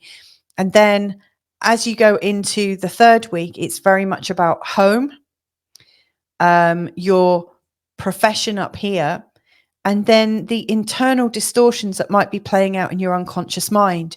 So Neptune here is actually a little bit disturbing. He's right in the last degree in your 12th house. To me, that's an indication that there's a lot of psychic energy that's been coming up. And, Aries ascendant, you're not necessarily known for following your psychic energy that much. You tend to just have this very strong inner knowing of maybe what you're generating in your body, what you feel, but you don't tend to talk so much about your intuition. And yet it's firing on all sorts of hidden knowledge. It's like, it's in the very last degree. It's so close to this point here, the birthing of your first house. It's almost in its blind spot, so Neptune here, you may well find that there are some parts of your brain, some of your old belief systems, they're actually kind of working against you. I think the 12th house is one of these places where we can sometimes find hidden enemies. And I really honestly believe that, most of the things, or if not everything, I can't actually 100% prove that. I don't have the capacity to do that, but I suspect that everything that is manifesting in our life is coming from how we're perceiving things based on our belief systems. And so I think Neptune here is bringing up some very, very strong unconscious, like dreams. Like I imagine your dreams are very, very vivid right now. And that there are possibly some sudden fears, irrational things that seem to be popping up. And it appears that it's happening to you. And yet I suspect it's most likely caused by you, so there is something going on. There's something playing out in your persona that you can't quite put your finger on, where you're almost acting not in your best interest. So it's almost like there's a unconscious self-sabotage going on. There's some kind of unconscious program that kicks in at certain times. It's kicking in right now, and you almost need to understand it so you can turn it off, dial it down, and work through it somehow. But here with Neptune in this part of your 12th house, you might want to ask yourself, how are my fears playing into my home life, my reality, and also my public persona in terms of my job, how I show up in the world? So if you've got some irrational fears, which seem completely valid, but like if you were to look at them, you might realize, oh, there's some irrationality there. Wonder where that's come from. You may well find you've got some fears that are actually running the show in terms of how things are at home and also how things are going outside in the world. Now, that's no different from everyone else. Obviously, we've all got fears playing out all the time, and most of our ability to find safety for ourselves comes from our fears. That's why we have a fear of loud noises and a fear of falling. It's my understanding that babies are all absolutely programmed with that one, because we need to fear falling, and we also need to be aware if there's a loud noise, there's possibly a catastrophe coming. But all the other fears are learnt, and they might be learnt because of our families and what they teach us, or from our very hard-won experience. But to me, with all these squares that are coming in between, you know, Venus, what you're experiencing in your physical body, your sensations, and your feelings of creativity and love and sharing and stuff, and Mercury, how you're thinking, and then your identity with the sun, they are all in a square to these belief systems. You know, how are your fears playing into those? That's my question, because you may well find that there's something going on in week 3 that you can't quite put your finger on. It almost appears like a mystery. And I would say that's self-sabotage. And there's a belief system that's playing into that. If you can get to the bottom of that, you can really transform how things are at home and also how things are in your career. But you might have to ask yourself, what fear is running in me right now that is running, you know, how I'm protecting myself in both my home, my family, and my career? Because it's almost like trying to run your life with your brakes on. You don't want to do it, you know. So, you know, in my sort of parting comment to you in terms of June, the first part of it really gets off to a good start. And it might be that all this community stuff is playing into how you are at home and also how you are in the big world. You may well find that your self-sabotage that's coming up right now, or especially around week 3, is coming up because of your desire to be within these communities that maybe aren't the right ones for you. So lots of big questions, I would say, in June. And I hope this is helpful for you to sort of understand the parameters of those big questions that you're asking yourself, and to help you plan your month ahead in a way that's going to suit you. So, you know, overall, the themes are your local community, your bigger community, who's controlling those? Do you feel in control of them? Are you surrendered to them? And then the other thing is, which fears are playing into why you're protecting yourself at home and why you're protecting yourself away? And how does that link up to the first bit of the conversation about your communities? So you might realize at the end of this month that your communities are really shaping you much more than you realize. But anyway, I'm going to leave that in your hands. Have a great month, have a great June, and speak to you real soon. Bye for now. Oh, and if you do want to explore any of this in a sort of personal way, you know, where I actually look at your chart, we have a discussion, a chat, or I just record something for you, then just get in touch. All of my details are below in the description. Bye for now. Let's have a look at your June. I've said this is the quickening. It feels like lots of things are happening very, very quickly. In this short video, I am looking at the energies in week 1 and 2, which are very much focused around the Gemini energy. And then I'm flicking towards the 3rd week, because then there's a scene reset. You know, it really feels like there's a change of heart. And then the last thing I'm really commenting on is the full moon on the 22nd, because I really think the full moon sets the scene for the following week anyway. Yeah, so there is a very, very different sort of energy. We start very much in a Gemini frame of mind, later moving on to I say Cancer frame of mind, but in fact, it's the start of Cancer that is the real focus. So what's going on in the first couple of weeks? So the first thing that I really noticed is we've got the Venus cazimi on between the 3rd and the 5th of June. It's exact on the 4th. That's at 14 degrees in the sign of Gemini. On the 4th as well, we've also got a beautiful conjunction between Mercury and Jupiter. That's here at 2 degrees. And then just a couple of days later, on the 6th, we've got the new moon at 16 degrees in the sign of Gemini. And then a whole week later, on the 14th, we've got the Mercury cazimi at 24 degrees Gemini. So from the start to the end, we've got a really big focus from, say, like 2 degrees in Gemini right the way through to 24 degrees Gemini. So you might first of all choose to examine, well, do I have anything at these places in my chart? If so, where's that playing out? Now, if you've got Taurus ascendant, most likely a lot of this is taking place in your 2nd house. Now, if that's not true for you, listen to the ascendant that might actually work for you. So you might find the Gemini ascendant represents a much bigger match for you. But anyway, for all intents and purposes, with a whole sign tropical focus, this is all taking place in the 2nd house. Now, the 2nd house is about your value systems, how you're resourcing yourself, how you're experiencing your own personal wealth, your own personal upliftment in that respect. The second house is also how you value yourself. Like, do you really think that you bring great value and wealth and resources and beauty to the world? Do you like, what is your unique selling point? Are you aware of what it is that you do? I think the second house has a lot to do with our personal purpose, because you know, the more we feel into our purpose, the more we understand our true value. I think the more value we can actually then deliver out to the world in our own unique ways. So I really see that where we are in our personality and what we recognize about ourselves in the second house is turned into the purpose. You know, I really strongly feel that. So in this month ahead, Taurus ascendant, I think you're going to realize a lot more about the unique strengths that you've got that are absolutely bringing forwards your purpose in quite a big way, and possibly bringing up new ideas for you in terms of how you might want to earn money, new opportunities to do with money. There's just a whole big piece about money going on here, and how you can receive more. Now, your ruling planet is also Venus, and so Venus really does get the spotlight here. You know, she's mentioned a few times.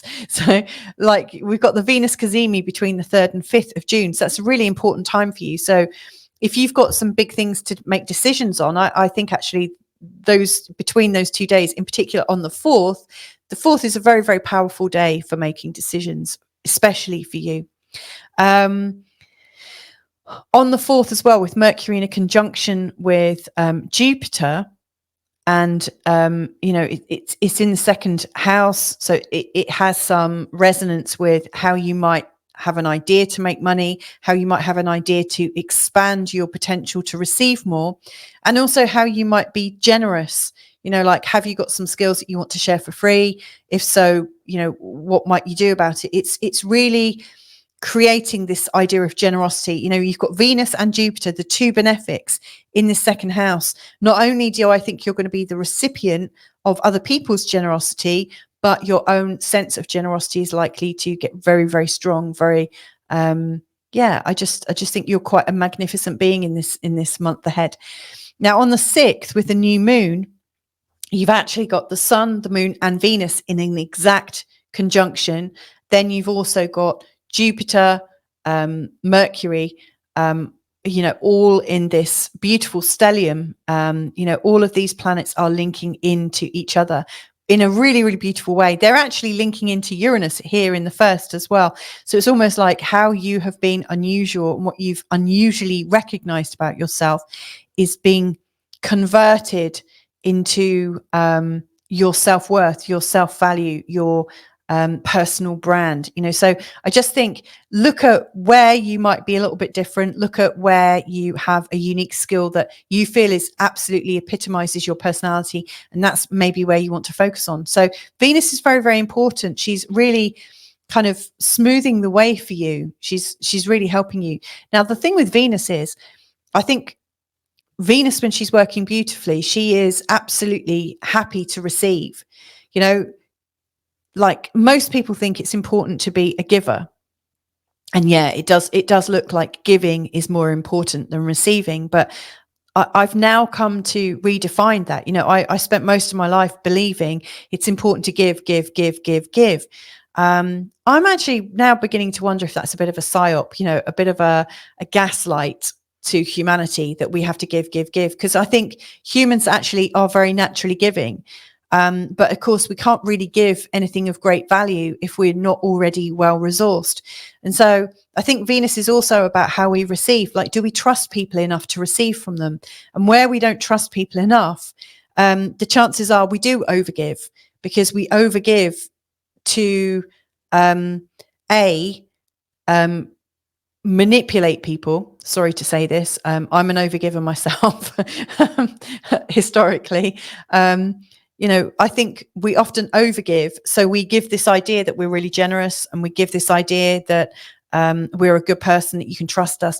I think sometimes we overgive and overdo things so that we're manipulating how people think about us. I know that sounds really harsh. If you are a people pleaser, most likely what I've just shared is likely to bring up the hackles somewhat, you know. And And when I first had that thought about myself and applied it to myself, it's funny that you might think things that are going to upset you, but I got very upset with myself for thinking, oh, is there maybe some deception, or is there maybe some manipulation in me being nice? I just thought it was part of my personality. But I come to realize that when you're giving all the time but not receiving, there's the key. If you're over giving but you're not prepared to receive, you are expecting people to trust you, and you'll give. You want people to trust you, but you don't trust them enough to reciprocate. You don't trust that everyone is magnanimous, generous, and kind and compassionate. You don't fully expect that people are going to give from the beauty of their own heart. There is an inequity there, and I think in that inequity, it's showing that there's some work to take place. So feel free to overgive, but if you're going to overgive, you need to over-receive as well, to get that balance right. When there's not a great balance, I think people feel manipulated. So I think these are all big conversations that you might be having with yourself in this month ahead. And this might actually tie into what's going on for the rest of the month. So on the 17th, things really start to turn around. So it turns around from what your unique purpose is to how you start to be within your community. So, all the things you're realizing about yourself in terms of your purpose, how that creates money for you, but also how that is gifting people, and then what you're receiving. What we're doing in the second part, or what you're doing in the second part of this month, is thinking, okay, now what? Okay, I've got this gift. I can earn money from it. I'm very happy to overgive a little bit. And I also need to receive money for my efforts, or it would be very helpful to be open to receiving from people as well. If people want to give to me, there might be somebody that can help you professionally who offers their services. You never know. But as the attention starts to go into the sign of Cancer on the 3rd, really what's going on is you're encouraged to consider how you're bringing your skills to your local environment. And is your local environment, your local community, is that where your business takes place? How are you being yourself in your community? How are you showing up as your brand? How are you absolutely being? Are you in integrity? Do you only just have your brand on for when you might be earning money? Or is this something that you are all the time? You might consider this, because, one of the things about this month, the head Taurus ascendant, is you could actually come into integrity a lot more. You may well decide that the way you want to earn money and the way you want to be in the world is the same, whether you're working or whether you're not. Wouldn't that be great? Wouldn't there be a sense of release and relief if you could pretty much be the same person, whether you're in your local community or actually in your office and working with your clients? So lots of things to think about. But Mercury and Venus go into Cancer on the same day. Then they make a conjunction. So again, that's your ruling planet connecting with Mercury and thinking and how you're learning about things. 3 days later, the Sun comes here. And this very intense spot at the beginning of your 3rd house, which is about how you are in your community, how social you are, how connected you are, what you're learning from them, what you're sharing with them, your overall experience. And then we've got the full moon in Capricorn, really encouraging you to consider what's going on outside of your community. And that's where the tensions lie. So, you might be right now, and all of your attentions are bringing you into your local community. There's it feels like there's an imperative to do that. Yet at the same time, it feels like there's this deeper force bringing you out of your community and to consider the big world. Now, in that, it's bringing up a series of distortions, like Neptune is here in a T-square to the full moon. And in fact, before this T-square arises, Venus and Mercury come into a square with this point here. Now, this point in the sign of Aries, in the sign of Pisces, is highlighting your 11th house, which is the collective vision, and the collective vision of businesses you might work with, the collective vision of much bigger communities outside of your own community, and quite possibly a global idea, a global politics, a global something or other. And so you might be asking yourself, well, how does this big global thing actually really relate? I feel like I'm doing the YMCA. How does this big global vision relate to my internal experience within my community? Is it true? Is it really true? And what would I be if I didn't believe that? To use those Carolyn Mace very good questions that she asks. Is it Carolyn Mace or what's her name? I don't know. Anyway, how do I know it's true?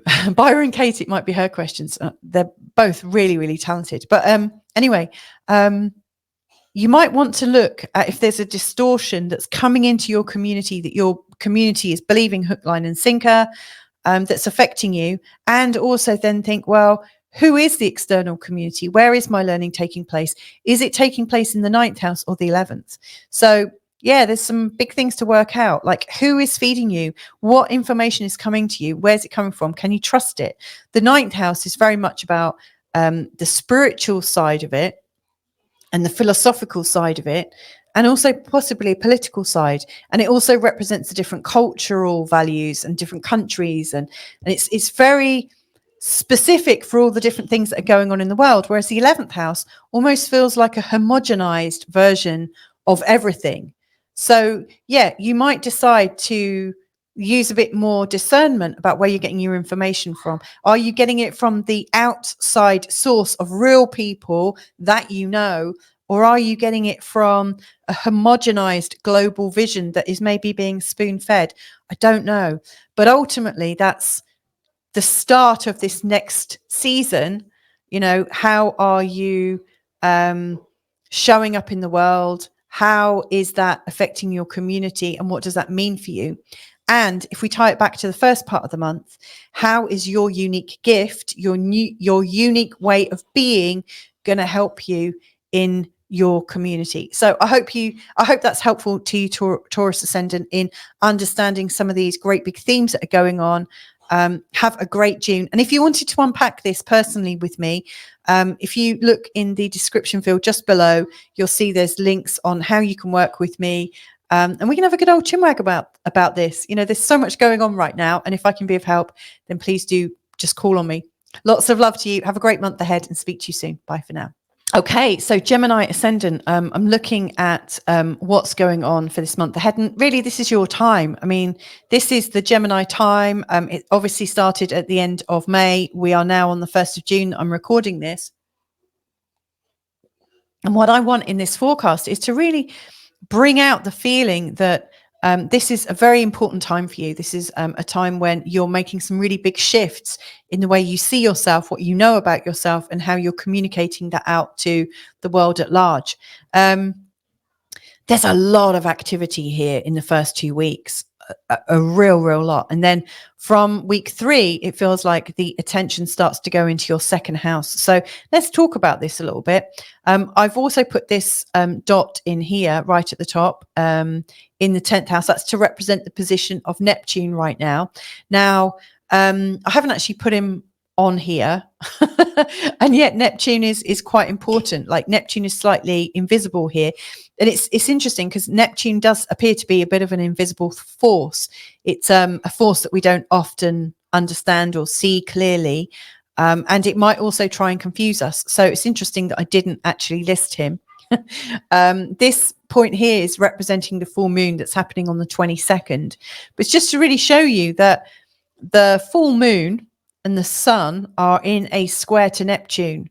And all of this is going to be spoken about as I go through. So the first thing to focus on is what is going on. Like, what does this first house represent to you?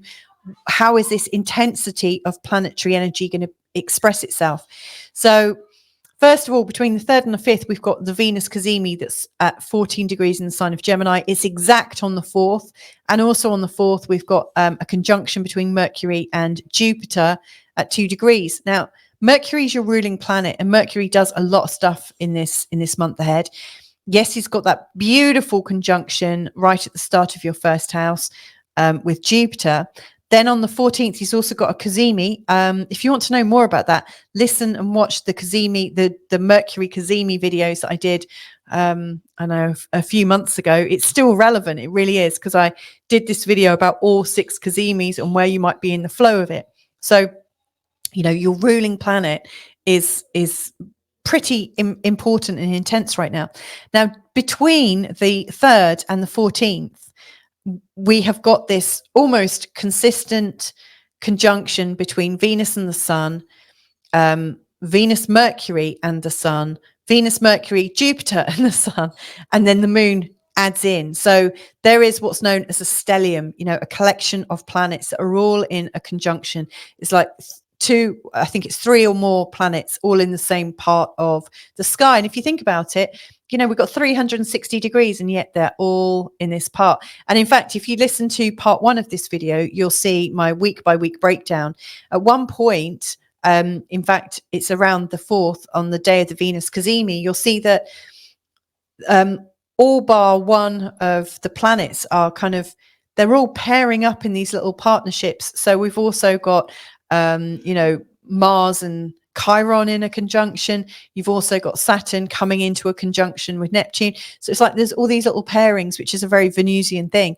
Anyway, a lot of intense energy in your first house. So you're learning in this month ahead, especially in the first 2 weeks, with Venus in the cazimi. This is very much about how generous are you? What do you know about love? How are you showing the world that you are a loving being? How are you showing the world your creativity? How are you showing the world your generosity and your ability to flow and connect? How are you making more friends? How are you sharing love in the world? How are you seeding love? How are you sharing yourself in such a way that the world is a better place? These are the sort of energies of Venus cazimi in the first house. So this is really changing how you see yourself, you know, your self-identity. Like, how is your identity being transformed right now is a question I would ask. You might want to ask yourself, how can I be more love in this world right now? How can I help? How can I seed more love in the world? How can I seed more creativity? How can I seed more connection? How can I bring in more abundance for myself? Because Venus is also very abundant. So there's a lot of beautiful ways of thinking. So you want to bring in the energy of abundance and connection and good times into your vibrational field, because that's the thing that's really been upgraded and changed and tweaked for you. Like I said, Mercury's in a conjunction with Jupiter. That's bringing in a sense of generosity with your thoughts and feelings. And so you might find that you're more social, that you want to connect more in, you know, in this month ahead. Sure, you're independent and sure, you know that you're a social being, and yet it's nice. There's something great about that connection between you and other people. On the 6th, on the day of the new moon, then this is really, really energized. And if you did want to do anything on your personal body or your appearance, then, you know, the 6th really marks a great date to re-envisage that, whether it's a restyle, whether you're making some new health plans, I don't know. There's a lot of energy to recreate yourself and to create a whole new script. The Mercury cazimi, like I said, is a very, very strong day when, like, the idea of a flash of insight and inspiration is likely to come forwards. Now, as we're coming into the second part of the month, the 17th to the 20th is a really, really strong time. So first of all, your ruling planet and Venus are both moving into Cancer on the same date, on the 17th. They're also coming into a conjunction at 0 degrees in the sign of Cancer. So you might want to consider how the energy of Cancer shows up in your birth chart. So with a whole sign charting, which is what this forecast is based on, the tropical Western whole sign chart, this second house is about your value systems, how you're receiving income, how you're open to receiving more, and also how do you value yourself? Do you really, really value yourself? Because if you don't, then it's quite difficult when planets go through this part of your chart. So you've got Mercury and Venus coming in to show you how your personality is progressing into creating real value. So in the first 2 weeks, you might decide, wow, I love my new self. I'm a generous being. I'm connected. I'm this, that, and the other. So there's all these realizations about how well you are, how great you are, how elevated you can be. And then in the second half, the next part of the business is to say, okay, so I'm an elevated, beautiful, generous being, and I gift the world in this way. So it's like taking your identity and then thinking, okay, how does my identity bring purpose, bring vision, bring gifts to the world?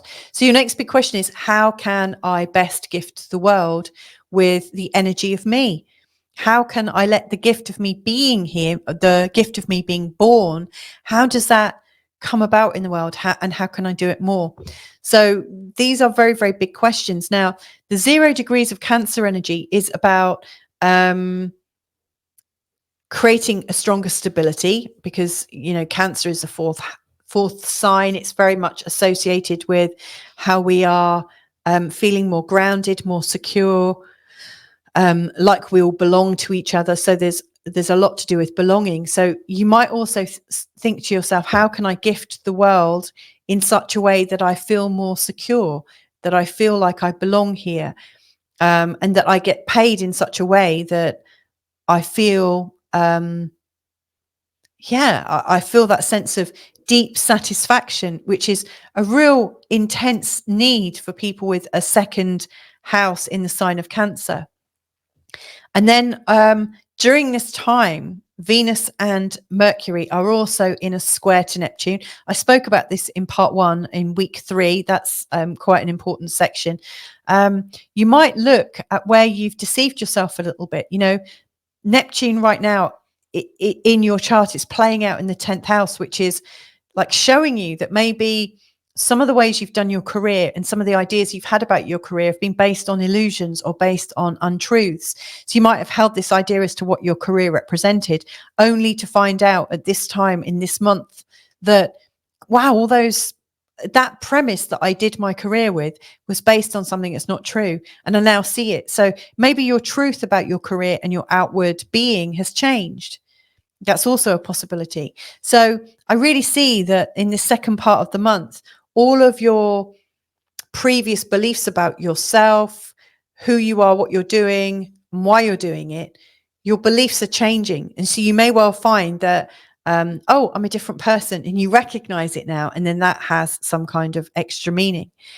As this month finishes off, you've got this full moon energy, which is really pulling you from where you want to receive money and be active in your purpose.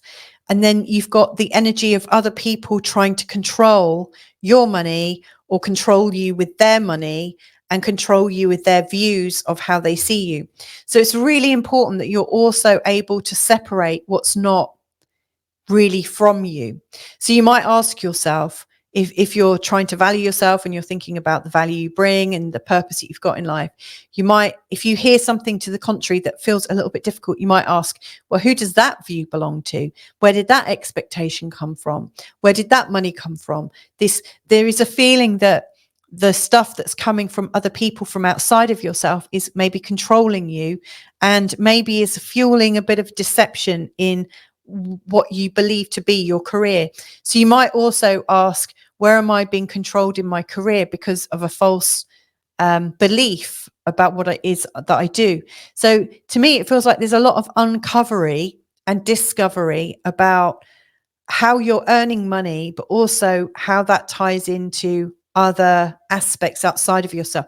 You may well decide at the end of this month that you want to be fully responsible for all the money that comes into you, so that you are managing the whole process from start to finish, that you're not beholden to other people with their expectations, their views of things, their money, their investments that they're putting in. So, if you are working in partnership with people and people are funding your business or funding your lifestyle somehow, it could just be, from a husband and wife perspective, or however you've got your family set up. It might be that the person you're living with that is paying half of your bills has a say. And so you might redefine your agreement in this month ahead. You might start to say, well, I realize that when my vision is somehow linked into your generosity, that it changes who I am in the world, and it changes how I express myself.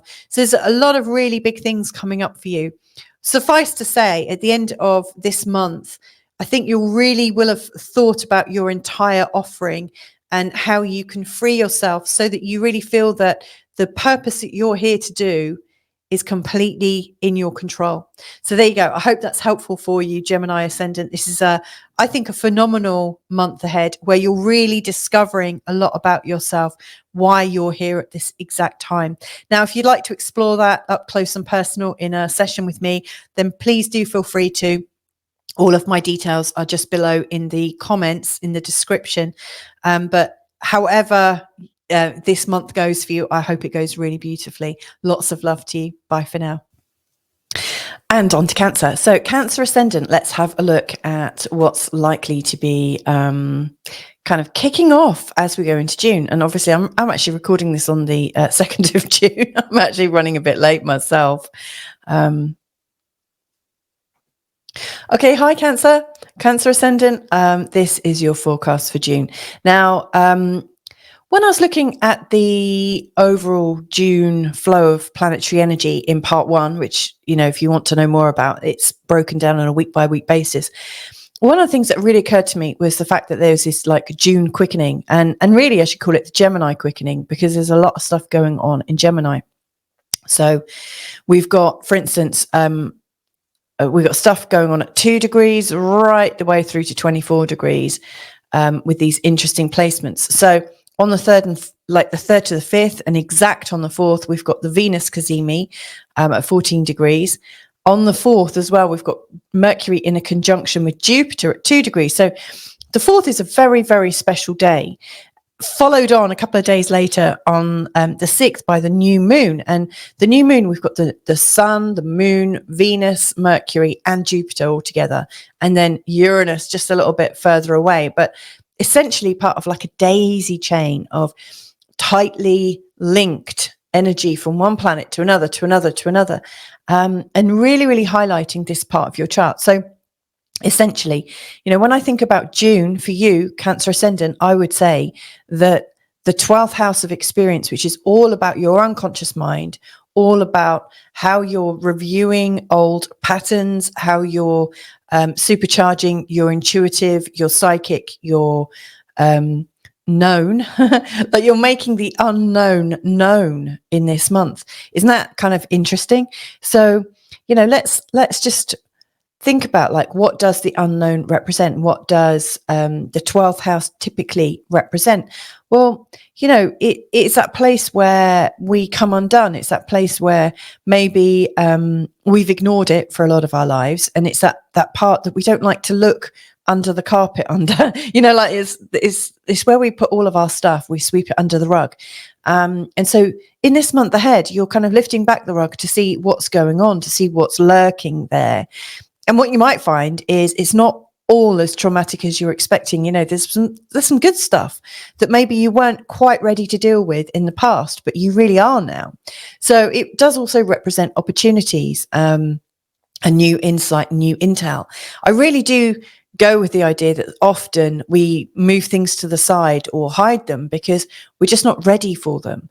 I always think what comes to us is for us at some level. So I wonder what is lurking there that is for you right now, because whatever is there is coming into your consciousness in a really, really big way. So, Jupiter is expanding it. It's making it so important that you have to look at the pattern. And in fact, Jupiter's energy here over the next 11 months is really going to open up all of those old secrets that you've been keeping from yourself. And then the Venus cazimi and the new moon, where Venus, the moon, and the sun are exact together at 16 degrees. What a beautiful, illuminating, and actually quite kind and compassionate energy that is in your 12th house. It's absolutely promising you a new start with, it's really speaking of feeling better in your mental health. It's really The way I see it is almost like a grandma or a heavenly mum. Do you know what I really think of, actually, when I think of the Venus new moon in your 12th house? I think of the film Matilda, and I don't know if you've seen Matilda, but in the film Matilda, there's Miss Honey, this lovely sort of angelic being of a teacher who is full of unconditional love, to the extent that any human can have unconditional love. But she is somebody who's experienced great trauma, and she's got compassion for little young Matilda. And that's what I really see going on for you in this month ahead, is that you have this beautiful compassion for yourself, that this angelic kind of light being comes forwards, and that you are absolutely giving yourself another chance, not just another chance, but you're giving yourself the encouragement. It's like you're forgiving yourself for having made some wrong decisions, or for having not believed that you could do it. So any doubts, self-doubts, any self-sabotage can be easily detected in this month ahead, and also can be released in a very, very powerful and also gentle and kind way. So I think that's fantastic. Towards the second part of the month, we've got Mercury and Venus working together again. So Mercury and Venus are both moving into the sign of Cancer on the same day, on the 17th. They're both making a conjunction on the 17th. And then on the 20th, a few days later, the sun comes over this point. And then 2 days after that, we have the full moon, where, the moon is in Capricorn at 1 degree, and the sun is at 1 degree in the sign of Cancer. So we've got this real tight energy that's really at your birthing point. If you think, with the Cancer ascendant, the idea of the 0 degree energy of Cancer as we change season from spring into summer, or from autumn into winter, according to where you are on this plane or planet, whatever it is. What this to me is representing is there is a new season. There's a new season of you. So I really do see that this is a month of becoming.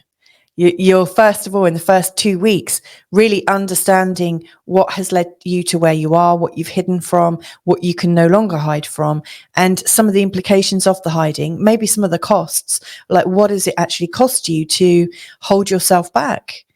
What's the true cost of that? I think you're getting real to that. And then in the second part of the month, you're starting to come forwards.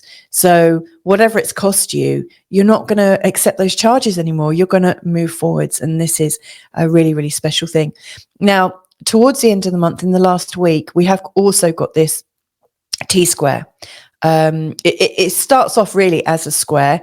It's the moon that turns it into a T-square, but we've got Neptune stationed, it's just at 29 degrees in the sign of Pisces.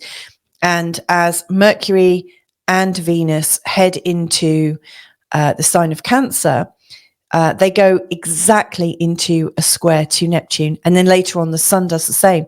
Now, in truth, the square is already going on. The square starts, at the end of week 2, as the energies are coming into the 8 degree orb of the square, and it goes exact on the 17th, and then it's still playing out at the end of week 3, beginning of week 4.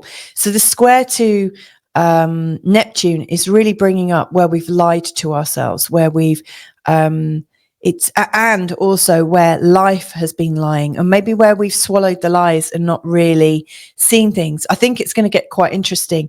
I really wonder what stories are going to be peddled in the media and in the news around this time, because, Neptune allows us to stay in the dream. If you think Hollywood is real Neptune. So Neptune allows us to stay in the dream, in the delusion, and it allows us to believe things that maybe just aren't true. It creates an idea and it sells that idea. It engages you in that vision. And so with Mercury and Venus going into a square with this, not only in our minds are we starting to think, hang on, something's not quite right. Something doesn't feel quite in flow, but we're going to feel it as well with the Venus energy, which is very much about what we're sensing with our 5 senses, and maybe also with our ESP. So there is something that just feels a little off. And yes, you might very well apply it to the big world, which does appear to be really quite crazy and chaotic right now. Now, the 9th house like Neptune in the ninth house would absolutely have you believe the great big stories of the media, of religion, philosophy, and in particular the political picture, the political stories that are coming up. If you think about it, the ninth house is very much about everything that's not really current in your actual life. It's about what happens out there on the big adventure, you know, and of course we don't know it because we're not there, and so we are always relying on what is reported to us and what is shared with us through books, through TV, through any kind of publications. And Neptune, you know, having been in your ninth house for a really long time, has been absolutely selling this dream, this delusion, all of these different ideas. And so I really think around the 17th, there is a huge unraveling experience. So coming into the 17th and leaving the 17th, there is lots of things that are coming up and you're thinking, hang on, that just doesn't match my experience. And if it's not going on the big world, you may well find that it's playing out in your own life. So where you've been thinking about maybe glamorizing what happens outside of your exact experience, you know, where you maybe dream about having a big adventure, you might realize that you've been lying to yourself about how big you want your adventure to be. Maybe it doesn't need to be that big, but hey, there is the energy of the revelation, the energy of things coming to light and also coming into a place of clarity. Now, at the time of the full moon, this is really, really strong. And so you may well find that around the 22nd, it absolutely catalyzes whatever is going on at the time of the new moon. It's very much, the full moon. It's very much like you're here in the first house, really kind of forging your direction and feeling like, yeah, this is the new me. I'm rebirthing myself. Feels good. I have a new understanding of myself and I'm not going to hold myself back anymore. And yet there's all these people over here, you know, everyone in your life that is not essentially you. They must be over here in the seventh house of other people. And it just feels like, you know, as you're making these changes, people are looking at you and saying, hang on, that's not who you are. And again, you may well find that the delusion, the dream state, the unclear picture of who you are is played back. So you might have to be really, really strong and say, okay, that's what you think I am. That's who you think I am. That's what you think I'm about. And yet I'm now clearer than I've ever been. So hold your truth there, Cancer ascendant, and it will see you just fine. Anyway, I hope that's helpful for you in this month ahead, in the month of June 2024. If I can be of any other help, then please just give me a shout. All of my details are below in the description field, where if you choose to, you can just book into my diary, book some time, and we can have a little chat. But anyway, lots of love to you, wherever you are in the world. Speak to you again soon. Bye for now. And on to Leo Ascendant. Hi, how are you? So this is your forecast for the month of June 2024. Now, I've called this the June quickening because flipping heck, does it feel like things are getting a bit faster? And it does appear that there is quite a concentrated area of energy, which just so happens to be highlighting your 11th house. The 11th house of experience, it's a place where we co-create our reality with other people. So if you think the 5th house is where you're having joy and being passionate about all the things you love, the 11th house is where you're having passion and joy with people around you. So that's your friends, but it's also networks. It's part of a collective vision. If you think the 11th house is very much synonymous, you know, it's the 11th sign of the zodiac, which is Aquarius. There's something very global about Aquarius, you know, and how they have quite a strong sense of being part of something, being part of a vision. Now, the 11th house holds some of that. Now, obviously, with your Leo ascendant, that is a highly sociable ascending sign, I have to say. And it usually puts you in the center of things. It usually puts you in a place where people listen, in a place where people are delighted just to hang out with you. You know, it's a very warm, very engaging ascending sign, I have to say. Now, this highlighted area in the sign of Gemini is really opening things up for you in a social realm, but also social capital. It's really creating opportunities for you to work with other people in a way that is surprising and delighting you. Now, let me run you through this Gemini energy when it's really highlighted, and that is in the first 2 weeks. So as we're going into June, between the 3rd and the 5th of June, we've got the Venus cazimi, and on the 4th it's exact. Now, it's exact at 14 degrees in the sign of Gemini, and also on the 4th at this time, my mouse is playing up a bit, we've got Mercury in a conjunction with Jupiter. So we've got a very sort of tight expansion of energy. That's Mercury and Jupiter together in your 11th house. So it feels like all of a sudden there's this new burst of intellectual energy, ideas, a great message to spread, just definitely something worth sharing. That you can do in collaboration with other people. And at the same time, there is this feeling of kindness, generosity, connection. It's a fantastic day to start something really, really good. Then on the 6th, just a couple of days later, we've got the new moon. And so then we've got Jupiter, Mercury, Venus, moon, and the sun all at 16 degrees. Those three, Venus, the sun, and the moon, exactly in a conjunction at 16 degrees. Beautiful. Absolutely illuminating the friendliness, the interest, the kind of jumping from beautiful flower to beautiful flower like a butterfly or a bee does. The Gemini energy is best when it's engaged in all sorts of different ways. And so I really do see that this is like a buffet of interest, where you can take a little bit here and a little bit there. And it's almost like Freshers Week or something at university, just without the massive keg parties and things, and unless obviously that's your thing.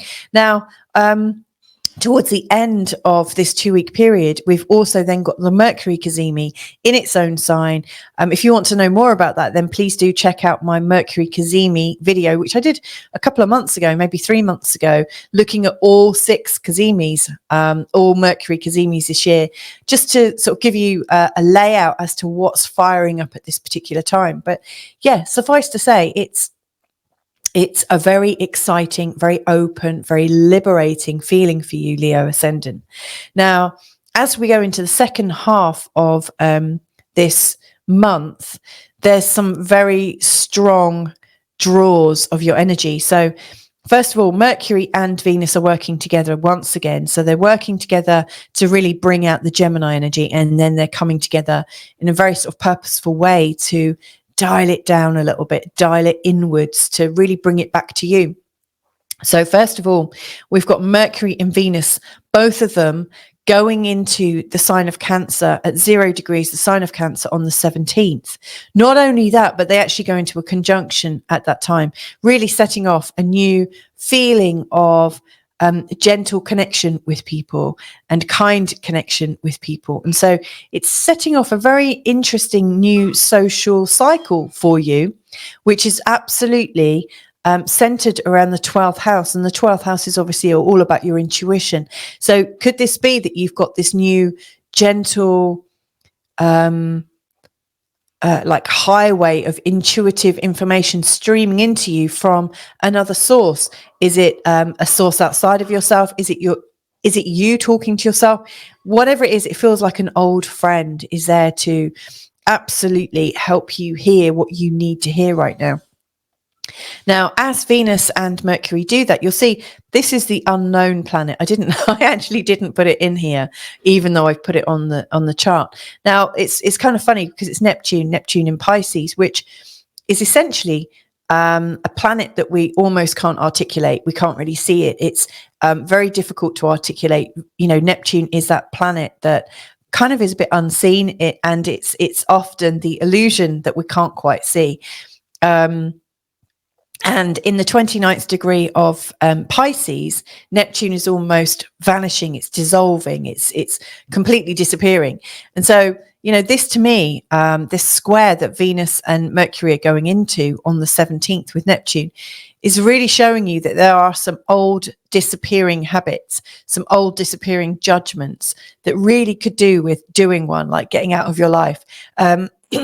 Excuse me. And so, what I really see is, Mercury in a square to Neptune is reminding you that some of the some of the expectations that other people are putting on you, some of the judgments that they've put on you are no longer valid. They're no longer going to play up. I mean, they may well show up and give you a bit of a fright. However, there is a change. It's giving you a bit of a challenge. It's asking you, are you going to take these judgments that are put on you, or are you just going to just let them go and just realize that they're ridiculous? You know, that they don't bear any credibility. So you're realizing that a lot of the expectations that you've been living under are actually a lie. You know, people have been putting their insecurities onto you, and it's time to really free yourself from that. And you can free yourself from that with this lovely conjunction and energy. Venus in this square, I'm losing my voice here. Venus in this square to Neptune is also absolutely showing you where you need to have kindness and compassion for yourself, almost like you haven't actually been kind enough, and it's time to really wrap yourself in your own kindness. And then later on, the sun comes over, you know, on the 3 days later, on the 20th, the sun is in this exact square to Neptune. Now, in truth, these squares to Neptune are coming in at the end of week 2, and then they're still lingering after week 3. However, they are exact on the 17th and the 20th. So the 17th to the 20th is a time of revelation where we're revealing to ourselves the truth of how cruel we have allowed things to get towards us, how undermined we may have been by sort of nefarious and possibly quite unconscious energies. You know, so people might be putting things on you out of their own fear and their unknowing of what they're doing. However, you're cottoning onto it, and that gives you a great sense of power. Last of all, then, that I really notice is on the 22nd, we've got the full moon. So that's at 1 degree in the sign of Capricorn. The sun is at 1 degree in the sign of Cancer. Again, it's highlighting the 6th and the 12th houses, and really bringing into question what has been going on. What have I believed about myself that I should never have believed about myself? And how has that affected my health? So I really see that the true cost of holding these untruths, of supporting these untruths about yourself, it has had a physical and a mental and emotional and a spiritual cost. And the true cost of it comes out. And I truly believe that you have the opportunity to completely release that, to let it go. So you might choose to have a mantra or two just to remind yourself, you know, anywhere where I feel confused about what somebody is thinking about me, maybe that warrants a deeper investigation. Okay, that's not exactly long, and it's not exactly an easy mantra, but you might ask yourself, where I feel unclear, I know to look deeper. Where I feel unclear, I know to examine the underlying beliefs. Where I feel unclear, maybe there is something untrue. So it's just reminding you that where there is something that doesn't feel clear, doesn't feel concise, doesn't instantly feel true, watch it, watch out, and allow yourself to be changed by this process. So there you go, Leo Ascendant. I hope that's helpful for you in navigating the month of June. If I can be of any help to you, you can find all of my details below in the description field, where I invite you to invite me to a meeting. So you can actually book directly into my diary. But anyway, lots of love to you. Have a great month ahead, and catch you real soon. Bye for now. Hey Virgo Ascendant, how are you doing this month? So we are in the month of June. Boy, has it gone quick this year. And I'm calling this the June quickening because, and you know, if you listen to part 1, you'll understand the breakdown on a week by week basis of the June astrology that, you know, I've been looking at, and they're my thoughts. But I really noticed that there's this very strong area of energy that's presenting itself, in particular in the first couple of weeks, with some really great conjunctions, some really strong energy. And so I want to explore what it's highlighting. And for you, it's highlighting the 10th house of achievement, recognition, career, how you stand in the world, like how you show up. What are you known for showing up as? You know, do you have a great reputation, and are you receiving the amazing influx of praise and gratitude? Are people really responding to you? I think is a really great question. So the first week is particularly good. So between the 3rd and the 5th, we've got the Venus cazimi, and it's exact on the 4th at 14 degrees in the sign of Gemini. Now, on that particular day, on the 4th, I mean, the 4th is a real power day. We've also got Mercury in a conjunction to Jupiter at 2 degrees in the sign of Gemini, just here. Now, the Mercury and Jupiter conjunction is absolutely opening up the idea of information sharing. It's absolutely taking information and sharing it far and wide. So it feels very, very strong, very, very positive. We've also, with the Venus cazimi, it's also encouraging us to be kind, compassionate, in flow, to feel supported, to know that everything is going well. So we've got this influx of expandable energy and a feeling of well-being in your 10th house about career. So this would be a very good day for you to launch something. This would be a very, very good day for you to share some information about what you're working on. This is just a great time to communicate with the people who really support the work that you do and really love what you do. And it would be a great time to absolutely show your appreciation for the people who engage in the work that you do. So I see this as a really lovely, maybe it's the gratitude loop. It's a loop of gratitude. And I'm drawing it actually like an infinity symbol. But to me, it feels like there is an infinite loop of gratitude for you and for the people who experience you. So how nice is that? On the 6th, these planets, they build. And on the 6th, we've got the new moon at 16 degrees in the sign of Gemini. And so we've got the moon, the sun, and Venus all at 16 degrees in Gemini.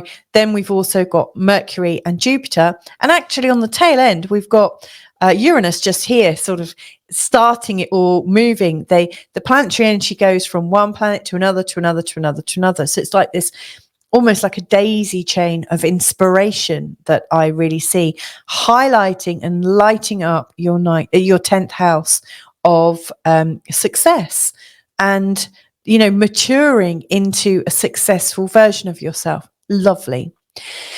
Now, on the 14th, we've then got the Mercury cazimi. That's the second Mercury cazimi of the year, if I'm not mistaken. And you can learn more about that in my Mercury cazimi video that I released 2 or 3 months ago. And it details all the cazimis, giving you all the times that they're there, and a lot of information as to how the Mercury cazimi is likely to delight and inspire you. So that's worth listening to.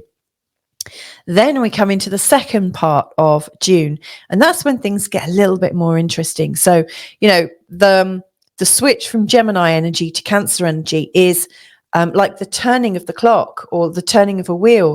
We are going from spring to summer or autumn to winter, according to where you are in the world. And as such, that creates a whole new pace. Now, the 0 degrees energy in the sign of Cancer is absolutely about how at home and how supported and how secure we feel. No matter where it is in your chart, it is like a birthing point of some sort, to do with our stability and our sense of belonging is really, really strong. So how does, and this is my big question to you, how do you feel a sense of belonging in your 11th house, which is with your friends, with your networks, with bigger companies, seeing as it's following on from the 10th house? So to me, as I'm looking at your month ahead, Virgo ascendant, I think the first part of the month is about your career, your legacy, what you're working on, and how that's evolving and being delivered into the world.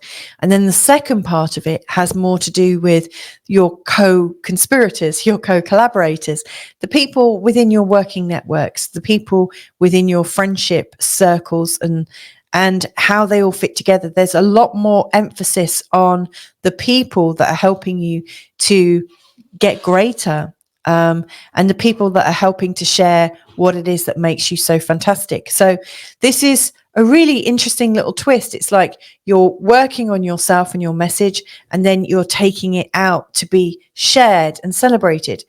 Now, at the same time, as this is happening, as we're going through the switch, both we need to pay attention to Neptune. And Neptune, I haven't even put Neptune on this list because, funnily enough, Neptune is a bit of an unseen force, and as such, I left him as unseen. But Neptune at 29 degrees in the sign of Pisces, it feels like that energy is dissolving. So any patterns to do with Neptune in your life right now, I think, are dissolving. And the dissolving of Neptune represents creativity, higher love, and also the very subversive hidden delusions. I had a few words to describe this. Untruths, the things that aren't quite right but are delivered as if they're all glossy and shiny. And it's interesting, Neptune has been going through your 7th house for a really long time, and it's coming to the end of it. And so what I want to share with you is whatever Neptune has done in terms of bringing some interesting people into your life, sometimes people that you can't trust, sometimes people that may well have gaslit you, that may not have been very clear, that might have been manipulating you, that might have been, when you get that feeling that someone's just not being fair, that if you've got a feeling that when you're coming out of every interaction with the people around you that you love, if you have that feeling that you're somehow being done to, or that feeling that you're somehow not coming out on top, not that you want to necessarily, but you want to come out feeling positive. If you're coming out of your interactions just feeling slightly quietened, then that's an indication that the Neptune has been really playing out socially, and in terms of how people are interacting with you. Now, this Neptune's going to come into play. He is dissolving. The energy and the hold that these Neptunian people have on you is waning. You've got real to the pattern right at the end of Neptune going through this part of your life. And so Mercury, your mind, you get very conscious of it. It almost feels like a challenge. You almost wake up and go, hang on, that's just not true. What are you putting on me? And then Venus, you feel it with your 5 senses, and that sense of, hang on a second, you're selling me this connection with you, and yet I don't feel very connected. Actually, I feel slightly cheated. That's interesting, isn't it? So you're sensing it with your mind, you're sensing it with your senses, and then later on, when the sun comes into this position, you're realizing that your identity has been affected by people that are not being clear. So I see this as a clearing of what's going on. And of course, where Mercury, the sun, and Venus are moving into is a very, very social part of your chart. So it's interesting. I see the second part of the chart is you getting very clear about which people you want in your life and which you need to pay attention to, and which you need to kind of hold a mirror up to and say, okay, well, that's just your expectation, that's your thoughts about me, that doesn't match how I feel, and I'm giving it back to you with some consciousness and some love. Like a goodbye, I'm returning that bad boy to source. Now this is coming into its conclusion, I think, around the time of the full moon, when the sun is at 1 degree in the sign of Cancer, and the moon is at 1 degree in the sign of Capricorn. So at your heart, at times like this, you really feel actually that you just want to create on your own. And it would be so much easier if there was nobody involved in your creations. And so the big tightness for you is, I do want to collaborate with people. I have fun when I collaborate with people. And yet, can I really trust them? So this is a huge thing for you to work on. And I think by the end of the month, you'll be much, much clearer about what has been played out. So there's my thoughts for June 2024. It gets much, much quicker. And I think your patterns are getting really revealed to you in an easy to accept way. So you can analyze it, you can examine it, you can see what bears weight and what doesn't. You might also realize that you've been lying to yourself. So it's not necessarily the people doing it, but you've maybe bought into an illusion about what these people represent. Either way, it's a time of coming into greater clarity. And for that, I'm very excited for you. Anyway, if I can be of any help to you in this month ahead, then all of my details are just below. All you need to do is click on a link and invite me to meet with you. It's as simple as that. You just book directly into my diary. So anyway, have a lovely month ahead and hope to catch you in another reading real soon. Sending you lots and lots of love as you go through all of this kind of very social and very revealing planetary energy. Lots of love. Bye for now.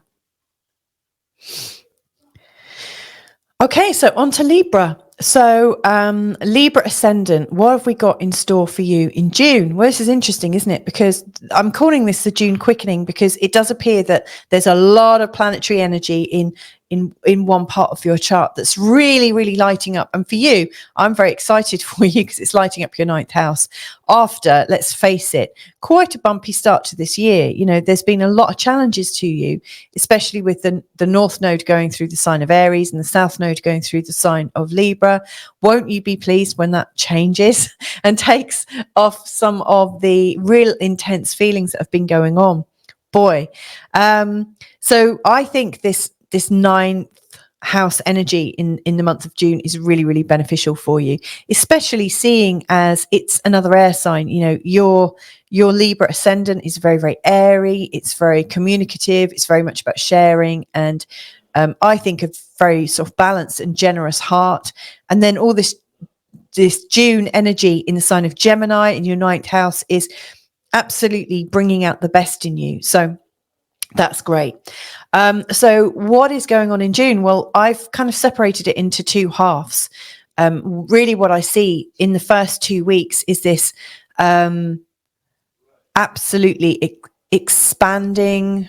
I don't want to say exploding because that sounds too strong, but it's an expanding gentleness, an expanding curiosity, definitely in the 9th house, of really lovely planetary energy, all working together to create a new sense of a new adventure for you. It's a new upliftment for you. So the first thing to really notice is between the 3rd and the 5th, we've got Venus Cazimi. It's exact on the 4th at 14 degrees in the sign of Gemini. Now, it just so happens on the 4th that there's also a beautiful conjunction between Mercury and Jupiter at 2 degrees, just here. So you've got these two very strong degrees in conjunction. So you've got Venus and the Sun in one, and then Jupiter and Mercury in the other, both in the sign of Gemini, all in your 9th house. The Jupiter and Mercury energy is expanding your view of the world. It's giving you a chance to see something, a whole new and a much bigger picture. If there's something that you've been puzzling about in terms of your spirituality, your belief systems, your religion, your faith, your understanding of philosophy, or even politics, and the political stories right now are just like, whew, they are off the scale. So, there's this kind of sudden burst of information. There's this sudden burst of knowledge, a sudden burst of intuitive knowing around this that's expanding you in I think, a really great way. And then Venus and the Sun in the conjunction at the same time is still saying, doesn't matter what happens, kindness rules, we can stay connected, we can stay flowing, and we might have some ideas that can create something from this information. There might be something that comes out as a skill, something you have that could really help the world. So I really see that because of your inclusion in the world, how you include yourself in it and how you are exploring it with a sense of curiosity and optimism, it's actually creating ideas for you in terms of how you might choose to move through the world and actually gift the world with some of your good stuff. Now, this energy gets even stronger on the 6th when we've got the new moon, because on the day of the new moon, we've got the moon and the sun and Venus all exactly at 16 degrees. Pretty strong new moon, right?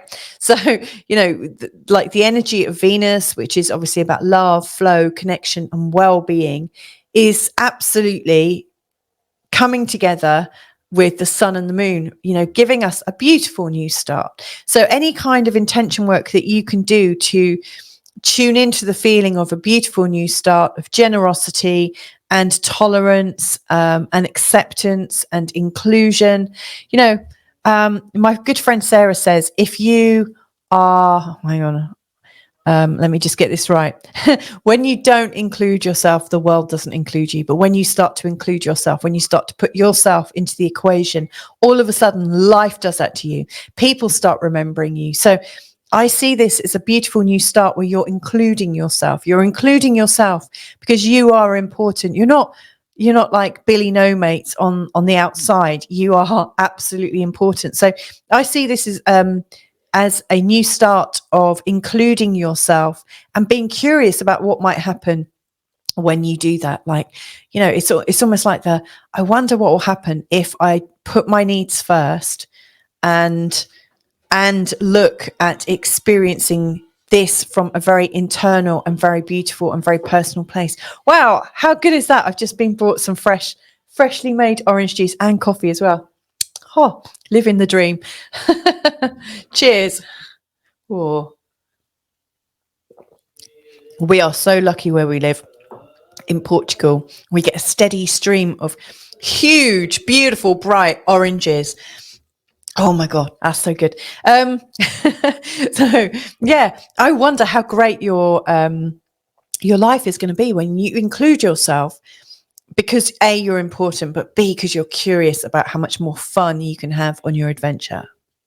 Not bad. And then to top it off, at the end of this 2 weeks, we've got the Mercury Cazimi. Mercury is one of the rulers, a ruler of Gemini. He also rules Virgo. But Mercury Cazimi is great. Mercury Cazimi is, again, giving you another flash of insight. So I see this like 2 week period, the first 2 weeks in June, as like boom, boom, boom, boom, boom of all this knowledge firing up in you. It's great. Now, then there comes a slight sort of change of energy, a change of pace, because we've got Mercury and Venus. They're moving around together at this moment in time, and they both move from Gemini into the sign of Cancer, going over the 0 degrees in the sign of Cancer point, which is it's the area that the sun is going to go over on the 20th. The 0 point energy is our season changer. So 0 degrees Cancer is that energy that the planets go over to change the feeling, to change how things are working. And so we're going from spring to summer or autumn to winter, according to where you are in the world. But essentially the 0 degree Cancer energy, I think, is representing at some level, excuse me, our ability to belong, our ability to know we belong, our ability to feel like we are part of something, like we are part of a family, we're part of a structure, we have a home. And so it just so happens that in your chart, this 0 degrees Cancer energy is how you feel at home in the world, how you feel at home in your career, how you feel at home about how people see you in public, how you can feel at home with, standing in the world as a grown-up. Like, can you feel at home in yourself when you are standing in the world as an adult? So Mercury and Venus going into this point, it's almost like, sorry, what's going on with my mouse? Come on. The first 2 weeks is about surprising and delighting you and including you, so that as we move into the second part of the world, you feel like you have a place in the world and you have something to put in it. Now, whilst Mercury and Venus are doing this, so they're going over into Cancer, they're also making a conjunction together on the 17th, starting a whole new gentle social cycle for you. And they're also exactly going into a square. In fact, the square happens just before, but still on the 17th. But they go into an exact square with Neptune. Now, I haven't included Neptune on this list, which is kind of funny and ironic, because Neptune is a slightly hidden planet. He often resides beyond the veils of our perception. So Neptune represents, in many respects,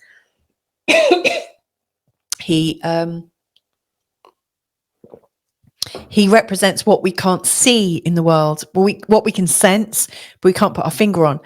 And Neptune has been playing a role in your 6th house for a long time, really bringing up all those parts of your day-to-day living that almost don't feel quite right. So maybe you've got a way of organizing your home, your finances, your health, your diet, all those things that need kind of regulating and monitoring, and in that, you may well find that you've got some habits that have come out of a sense of, oh, this is just what we do. But there is a sense that, hang on a second, is that actually true? Have I been lying to myself? Is there something about the way I organized my life that felt like I had to do it, but actually now I realize it's actually harming me? A bit like when we discover, something like, I don't know, sugar is included in pretty much everything. And, right from word go, we've got these associations with sugar as if it's this amazing thing that we all absolutely need all the time, and it's almost like where you realize part of your life is based on fallacy. It's not based on truth, it's based on a distortion. So I'm not necessarily saying that's going on for you, but in terms of how you've organized your life, you'll realize that some of the things that you've premised your life on is not true. It's distorted. So there might be a tiny bit of truth to it, but the distortion is the much bigger part. So this square then, as Mercury goes from the 9th into the 10th, and as Venus goes from the 9th to the 10th, Mercury starts to sense it and to know it in the mind. You're getting articulate about where you've distorted, where you've accepted certain truths about what you need in your life, and all of a sudden you get really real to the true cost. What has that cost you? Because it's challenging. And then Venus, you're feeling it in every bone in your body. You're feeling it through your senses. Your 5 senses are absolutely super sharp, and you can feel that distortion. Something feels really off. And so when you're feeling that sense of something is not right, something feels off, ask yourself, say, okay, I'm feeling something's not quite right. Unconscious mind, give me a clue. And you don't have to answer it, but you can leave that question, leave that, give me a clue, unconscious mind, see what comes up, see what clues life gives you. But this is about making the unconscious, possibly deluded, possibly highly evolved, but still ethereal. It all feels very etheric, like you can't fully put your finger on it. So this is all playing off, and you're getting clearer to it. Now, on the 22nd, there is this very strong full moon for you, because it's across your 10th house. That's where the sun is, and the moon is down here at the bottom in the part of your home and your family. And so for you, what I really see is at the time of the full moon, you're wondering, well, how can I stand in the world and do all the amazing things I do, and also be very present at home? How can I be present at home and do that? And then there's a juxtaposition of Neptune playing in. So you might have some distortions about what it means to be at home, and some distortions about what it means to be at work, and they're all playing off against each other. However this is building in your life, just remember, this is helping you to get clearer. So when you're actually feeling the stress and the strain that something needs to change, something needs to shift, it's almost time to thank yourself and say, okay, this really does make perfect sense. I understand that this has been hidden. I've brought it to the light of day, and now I forgive myself, and I'm going to make some, I'm going to step beyond this pattern now. And that's all that's required, really, is to recognize the pattern, articulate the pattern, know the pattern, and then choose with your full awareness to choose to walk through it and beyond it. So there you go, Libra ascendant. Hopefully that gives you a bit more help and hope, because this is a very expanding month, where the curiosity and the including of yourself into life is a really, really huge part of this. And this is very transforming. If I can be of any help, then please do get in touch. You'll see below in the description field that there's all these different links. You can, if you choose that you want to work with me, then all you have to do is invite me to a meeting. So you click on a link, it puts you in my diary, and then we can take it from there. But anyway, have a fantastic month ahead, and hope to speak to you real soon. Hope to connect with you again real soon. Bye for now. Okay, so Scorpio ascendant, and this is your June forecast for 2024. Now, I've called this the June quickening because if you've listened to part one, you'll realize that there's a lot of June Gemini energy tightly focused around here, in particular in the first 2 weeks.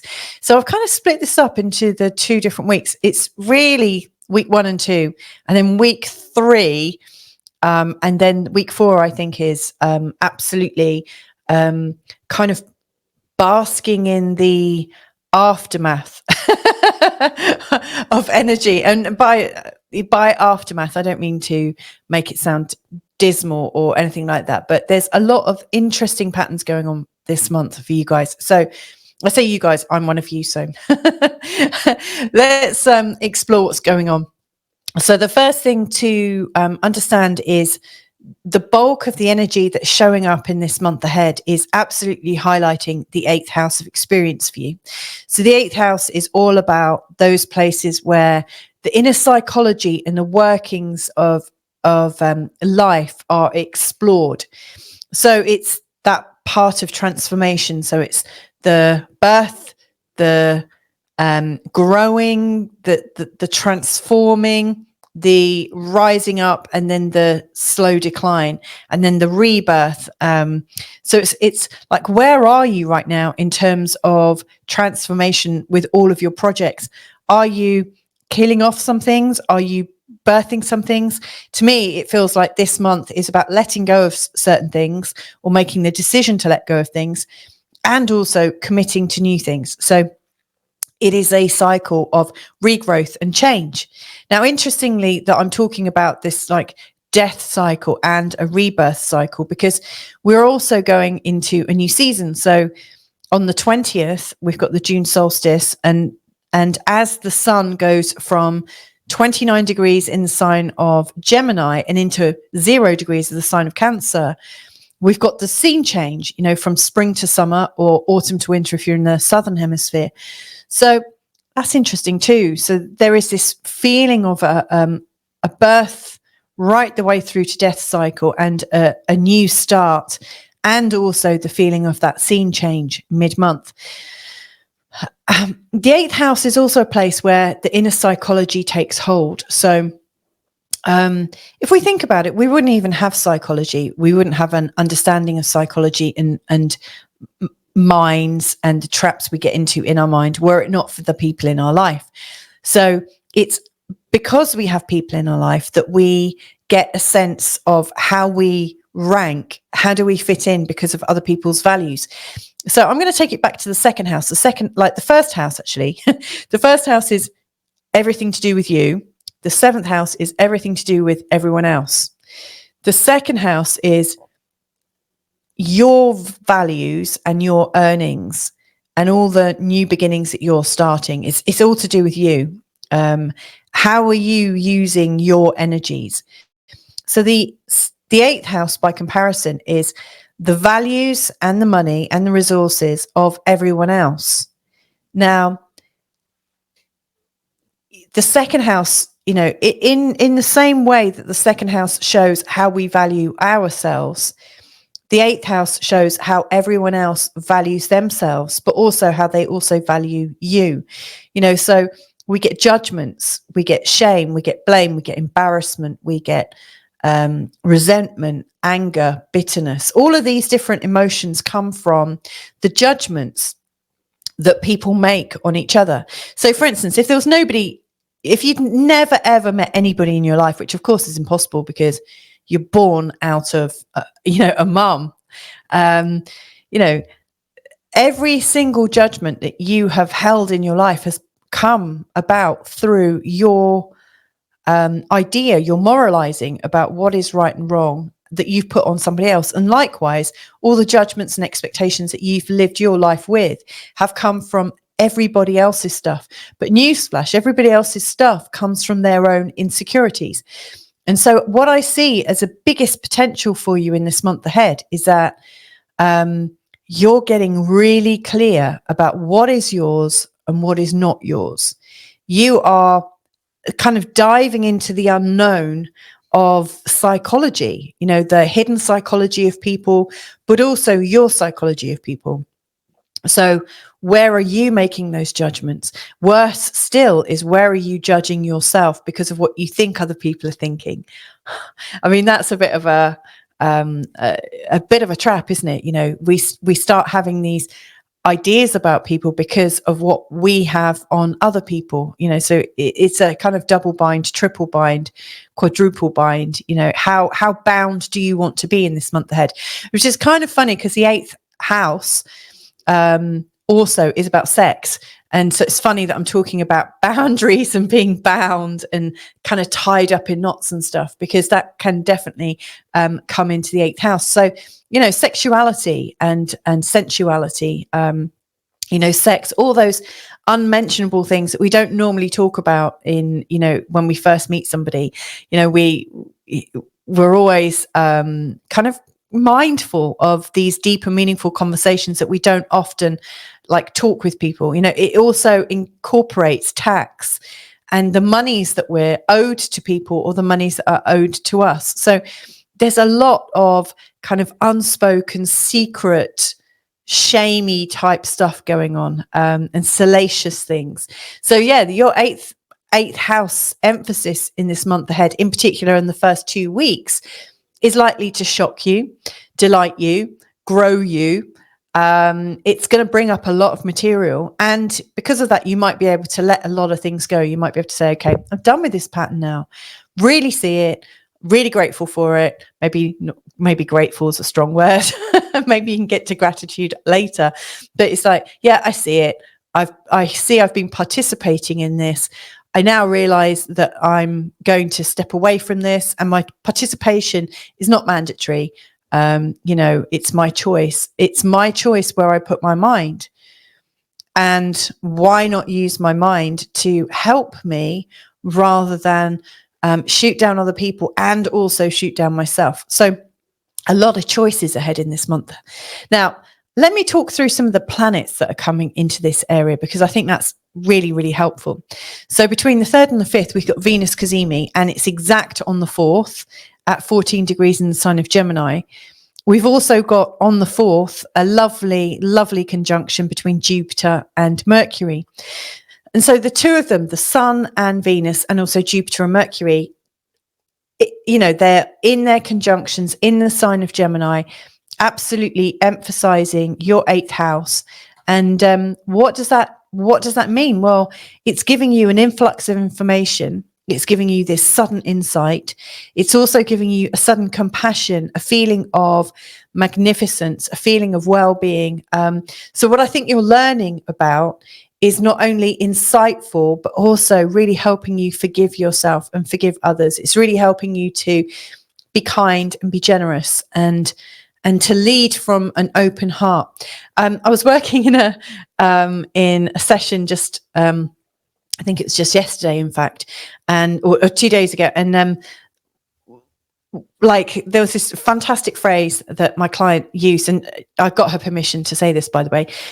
She said, you know, I feel like I've lost. No, I've got it wrong now. Hang on. Have I lost my mind? What was it? And my client said to me, am I out of my mind? And actually what I gave back to her was, actually, that doesn't matter. The big question is, are you out of your body? Are you out of your heart? So, you know, with this big energy, this big, it's like psychological energy. What I really see with this Venus Cazimi, I've lost my mouse. Where's it gone? Come on, wake up, mouse. What I really see is that where we've been out of our heart, because we've been out of our mind with worry and things, actually, we can come back into our heart. So I see this as being really, really helpful, absolutely uniquely helpful. Now, later on, we've then got the new moon on the 6th. Now, the new moon on the 6th is also really, really helpful. My mouse is going to sleep here. So the new moon is the moon and the sun and Venus exactly at 16 degrees in the sign of Gemini, all three of them working together. To me, it's a new cycle of compassion, a new cycle of deep generosity, deep reverence, deep celebration of who we are as individuals. You know, it is a deep forgiveness. So I absolutely love that. And I will be talking about the new moon later on this week and using some asteroids in it as well. But I love the fact that this is a new cycle of forgiveness. Beautiful. And then we've also got the Mercury Cazimi on the 14th. So that's the first 2 weeks sewn up. And the Mercury Cazimi is also another opportunity for us to come forward with our knowledge and have a sort of sudden brainwave. I did actually do a Mercury Cazimi video for the whole of the year, including all the Mercury Cazimis, because I think there's 6 of them. So please do check that out if that's of interest to you. Then we are moving into part 2 of June. And it starts on the 17th. So we've got Mercury and Venus working together. They're moving together. They come out of Gemini. So they go to 29 degrees in Gemini and then into 0 degrees of Cancer. Now, this is the unseen planet. He's so unseen that I didn't actually put him on the list. There's no orange dot there. But he's Neptune, and Neptune often lives beyond the veils. He's difficult to perceive. He's difficult to articulate. He's a bit of a secret.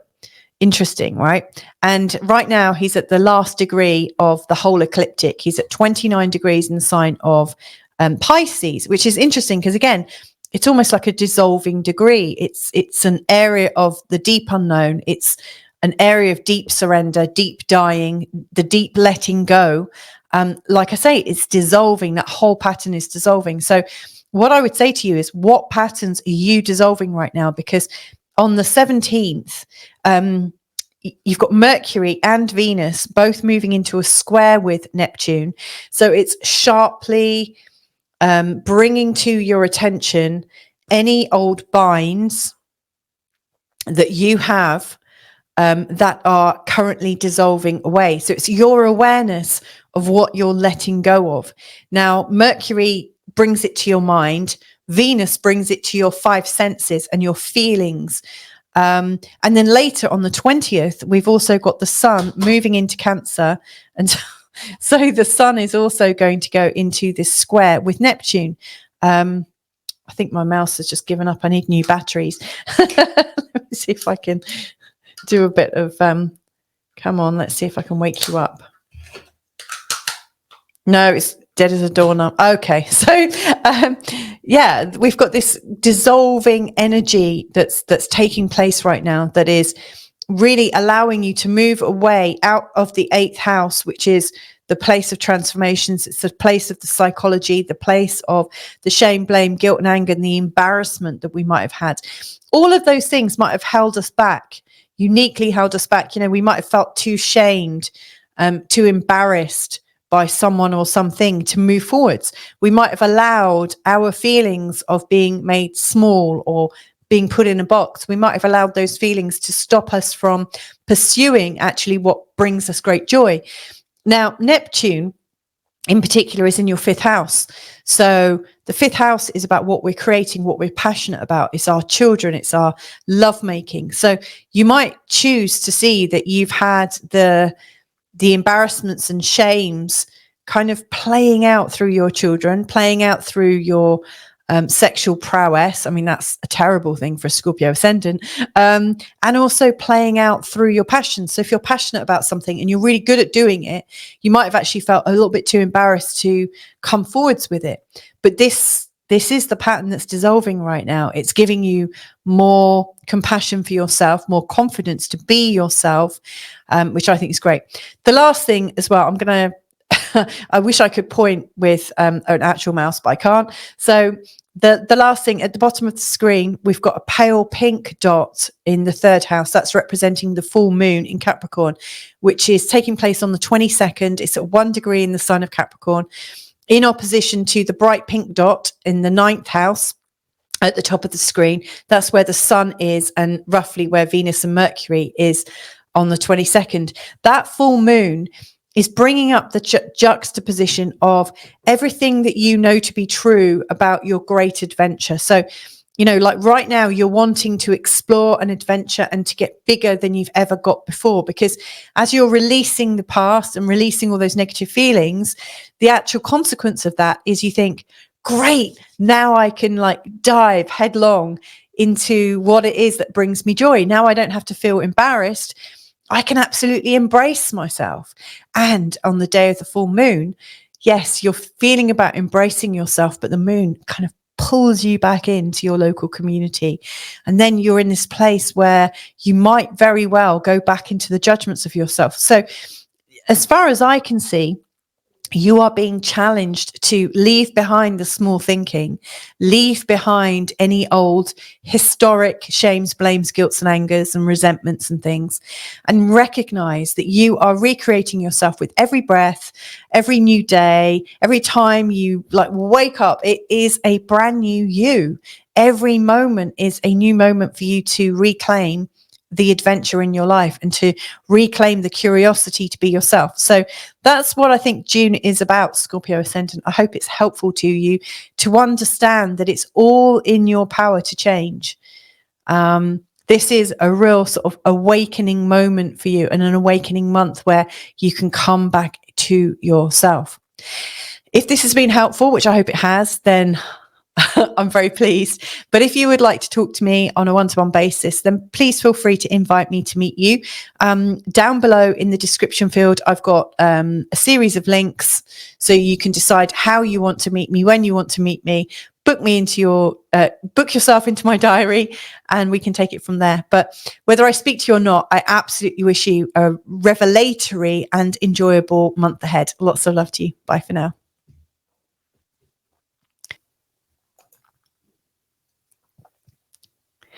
Hey there, Sagittarius Ascendant, how are you doing? So this is an interesting one because this is almost like the worst month of the year for many Sagittarius Ascendants. When the energy goes into the other side of the chart, the opposite side of the chart, the opposite side of the chart that we know, it sometimes gets a bit challenging. As a Sagittarius myself, I find the June time really quite traumatic. But why is that? That's the big question. So I guess the thing with the Sagittarius energy is, your own energy fields, where your energy is playing out, where you begin and you end. And yet right now with the planetary lineup, everything appears to be in the 7th house, which has the illusion of being outside of your control. It feels like life is absolutely in the control of the people you have in your life, the people you surround yourself with. Let's hope they're all good people that you love and can trust. It just feels like your hand and your control and that the sort of like handle you have on life is not here, it's over here right now. So that's the first thing to consider. Now that sounds, dependent on how social you are, how trusting you are, that sounds like it could be a difficult thing. But for those of you who absolutely love being social, love and trust people, who have a great bunch of people around you, this could be a really great time where you feel like your needs are being met and being met beautifully. So what is going on then? So I've called this the June quickening because as far as I can see, there's this really tight bundle of energy in the sign of Gemini in the first 2 weeks. And so I've separated this forecast into the first 2 weeks and then the last, the third week leading into the last week of the month. There's two definite feels to this month ahead, I would say. So the first 2 weeks then, we've got a lot of Gemini energy and a lot of Mercury Venus energy. The first thing to share is that we've got the Venus Cazimi taking place between the 3rd and the 5th, and it's exact on the 4th at 14 degrees in the sign of Gemini. On the 4th, we've also got a conjunction between Mercury and Jupiter. So Mercury is about your mind, Jupiter is about expansion, and this is taking place in the 7th house. So are you having a mind-altering thought, an expanded thought about the people in your life, or are the people around you having this big revelatory realization? Are they expanding right now? So, the combination of Jupiter and Mercury in a conjunction and Venus and the Sun in a conjunction, all in that same area, in the sign of Gemini, is really quite enabling and quite revealing and quite exciting when it is applied to all the people around you. So, what does this mean to you? Well, I think it feels like things are getting very exciting for the people around you. And because it's getting exciting for them, it's getting exciting for you. If you're a single person, this could be a time when you meet somebody really exciting because there is a change coming to you in your life. There are new people coming in that could be changing your life. It feels like there is an influx of new opportunities coming to you because of the people coming into your vicinity and into your awareness. On the 6th, this energy just has built up even further, and we've got the sun and the moon in the new moon position in a conjunction with Venus, all at 16 degrees. But we've also got Uranus tucked into the sign of Taurus, then Jupiter, then Mercury, then the sun, moon, and Venus all together in Gemini. So again, it feels like the energy is just really building here in this area of other people, and it's exciting, it's new, it's fresh. And the Gemini energy is absolutely about dancing from idea to idea and seeing what sticks, seeing what works. It's exploratory, it's experimental. You're trying out lots of things. It is like being on a buffet, a buffet of people. You're getting to try out different experiences with different people, which I realize, as I said, that sounds a bit icky now, but hopefully it's not so icky for you. Now, on the 14th, there's also the Cazimi with Mercury, which is really, really beneficial. The Mercury Cazimi I did speak about earlier this year. I created a video incorporating all of the Mercury Cazimis in one great big reading. So if you want to know more about how the Mercury Cazimi might be working for you in this month ahead, then check that out. But the Mercury Cazimi is effectively bringing in new ideas about the people in your life and how you can partner better. So again, there's fresh insights. As this month progresses, we've got Mercury and Venus both going into Cancer on the same day. So they're going from 29 degrees in Gemini to 0 degrees in the sign of Cancer. Now, this 29 degree point is kind of interesting. Now, this is the disappearing planet. I've not actually put him in on the list, but this is Neptune, and he's unseen. Neptune is at 29 degrees in the sign of Pisces. He's in the last degree of the whole zodiac. And that degree, if anything, is about the dying away of the whole zodiac or ecliptic story. So the story from 0 degrees Aries right the way through to 29 degrees in the sign of Pisces. It's like we've lived a whole life and we're about to start again, with a new feeling soon.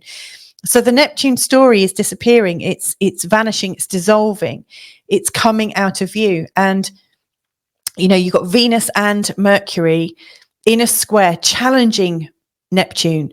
And Neptune is challenging Mercury and Venus. And so what we might ask ourselves is, what is dissolving from your experience right now that maybe you thought you needed? Then what beliefs have you got about your home, about your need for security, that are now vanishing, that are now, you're realizing they were deluded, they were illusionary, they might be where you have misinformed yourself, you've lied to yourself maybe without realizing. So there's a lot of old belief systems that are dying away to do with your security. And at the same time, Mercury is challenging that with his mind, the flashes of insight. And Mercury is also linking Neptune into the people in your life. So you might be thinking, maybe you've held a view that you need people in your life to create the stability. Maybe that's a falsehood that you're letting go of. You've also got Venus going into this square, and you're sensing it, you're feeling it with your 5 senses. And again, you might know in your being that actually people aren't what creates the security. You might realize that actually the security comes outside of that. Or you might decide that yes, people are important in your security, but in a different way than you thought. So some really big thoughts coming up. And then as the sun goes into the sign of Cancer, we've also got that point from an individual perspective. So where is your identity changing in terms of your need for security or your apparent need for security. So big changes. And in truth, these squares are coming up a good week before the 17th, and they're still playing out a good week after. So this isn't just a one-day event. This is a sort of exploration. You're taking some of your old belief systems and you're examining them. You're seeing if they're right or wrong. You know, have you held something that's been helpful, or have you held on to something for dear life out of a mistaken identity? And then at the end of this month, there is the full moon. The moon is at 1 degree in the sign of Capricorn, and the sun is at 1 degree in the sign of Cancer. And then you've got Neptune at 29 degrees in the sign of Pisces in a T-square. So this moon then is really reminding you of the value of you, and also where you might receive the thanks and gratitude from people. And then the sun here is reminding you that there are other things coming into your life through the experience of other people. So it's not just about your independent earnings and your independent value. There are other ways of being prospered by people. And so it feels to me like the full moon is really asking you to get clear about whether you are open to receiving for yourself, open to receiving from other people, and the implications of that in terms of your security. So a lot of things to think over, a lot of things to puzzle over. Anyway, Sagittarius, that's my thoughts in terms of this month ahead, in terms of some of the challenges, some of the sudden surprises, and also some of the benefits. You know, if anything, this is helping you see that you are part of something, and also showing you that there is a cycle, a beautiful cycle of togetherness that is apparent. It's coming up for you. Maybe it's time to let go of some trust issues. Maybe it's time to allow more in from the people around you. Who knows? But anyway, if I can be of any help to you, please do feel free to check out below in the description field. You can find ways to connect with me. But failing that, I would absolutely love to wish you a great month ahead. Have a fantastic June 2024, and speak to you real soon. Lots of love. Bye for now. Okay, so Capricorn ascendant. Let's have a look at June 2024. I've called it the June quickening because it really does feel like there's a lot going on in the June stroke Gemini area. So in the first 2 weeks in particular, and you'll notice this if you've listened to part one of my forecast, where I've gone through a week by week examination of the planetary patterns, you'll notice that the first 2 weeks are very much about the energy of Gemini, and also the amazing, lovely aspects. So we've got a Venus cazimi, we've got a Mercury cazimi. On the day of the Venus cazimi, we've also got a lovely Mercury conjunct Jupiter conjunction. You know, that's at 2 degrees. We've got the Venus cazimi at 14 degrees in the sign of Gemini. So really from the 3rd to the 5th is quite a magical time. But then let's not forget the 6th, on the day of the full moon, the 16 degrees. So we've got the sun, the moon, and Venus all at 16 degrees. We've also got Jupiter and Jupiter and Mercury lined up in this conjunction, in this 5-planet stellium.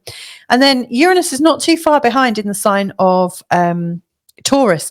So there's a lot of energy being activated here in the 6th house of your chart. And the 6th house is very much a house that you understand, a house that you are quite proficient in. You know, it's very much about how you manage your life, how you manage your health, how you manage your diet, how you manage your money. It's very much about the everyday, you know, so there's a lot of regulation, there's a lot of patterns, there's a lot of energy to make your life flow smoothly, and that's really something that's coming up. So the Venus cazimi here, I think, is going to show you ways that you can make things a bit easier and a bit kinder for yourself. It bodes very, very well as the new moon in terms of your health and getting your health back into balance. And to be fair, it's coming back into balance because of a kindness that you're paying yourself. It's coming back into balance because you're ready to forgive yourself. You're ready to love your body. You're loving your body better. So this feels really nice. It's kind, it's gentle, it's forgiving, it's loving.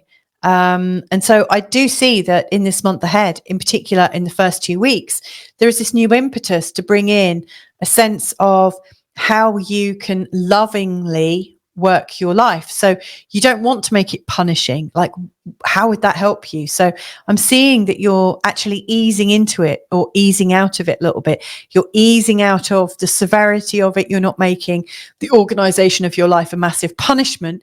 You're recognizing that it has to be fun. It has to feel good. And without that feel good, what's the point? So yeah, some big changes, I think, about how you're going to like recalibrate and work with your home. And it's kind of cool. You know, Jupiter has literally just gone into this part of your chart. And then there's this whole lighting up of it with beautiful, generous, kind, excitable energy.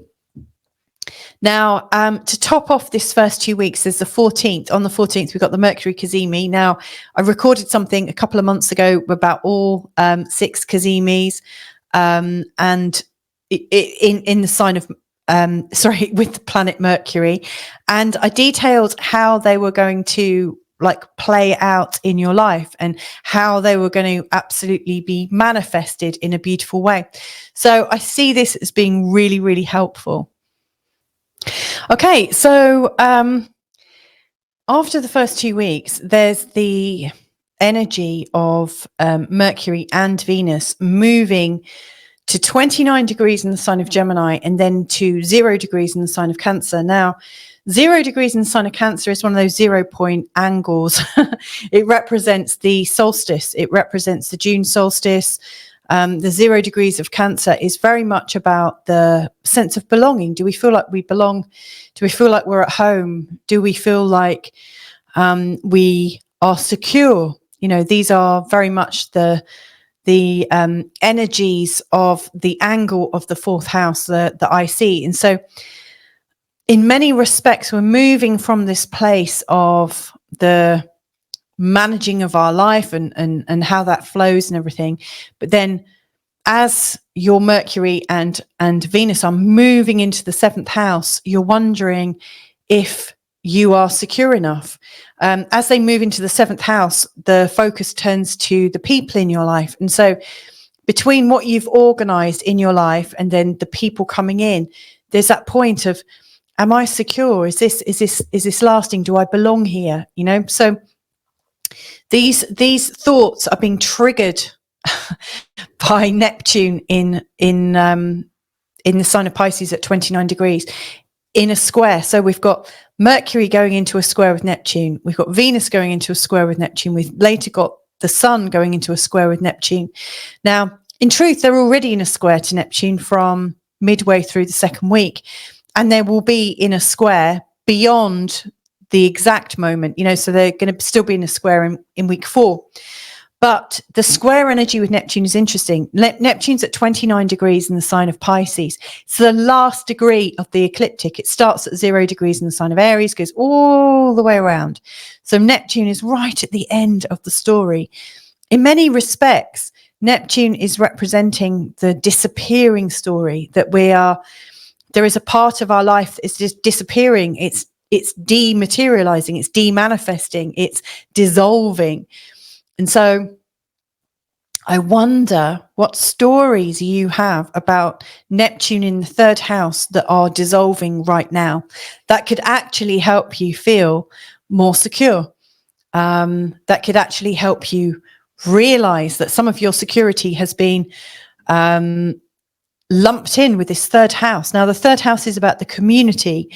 It's about how you are in the community. It's about your friends, your early peers. It's about your early learning, like the ABCs.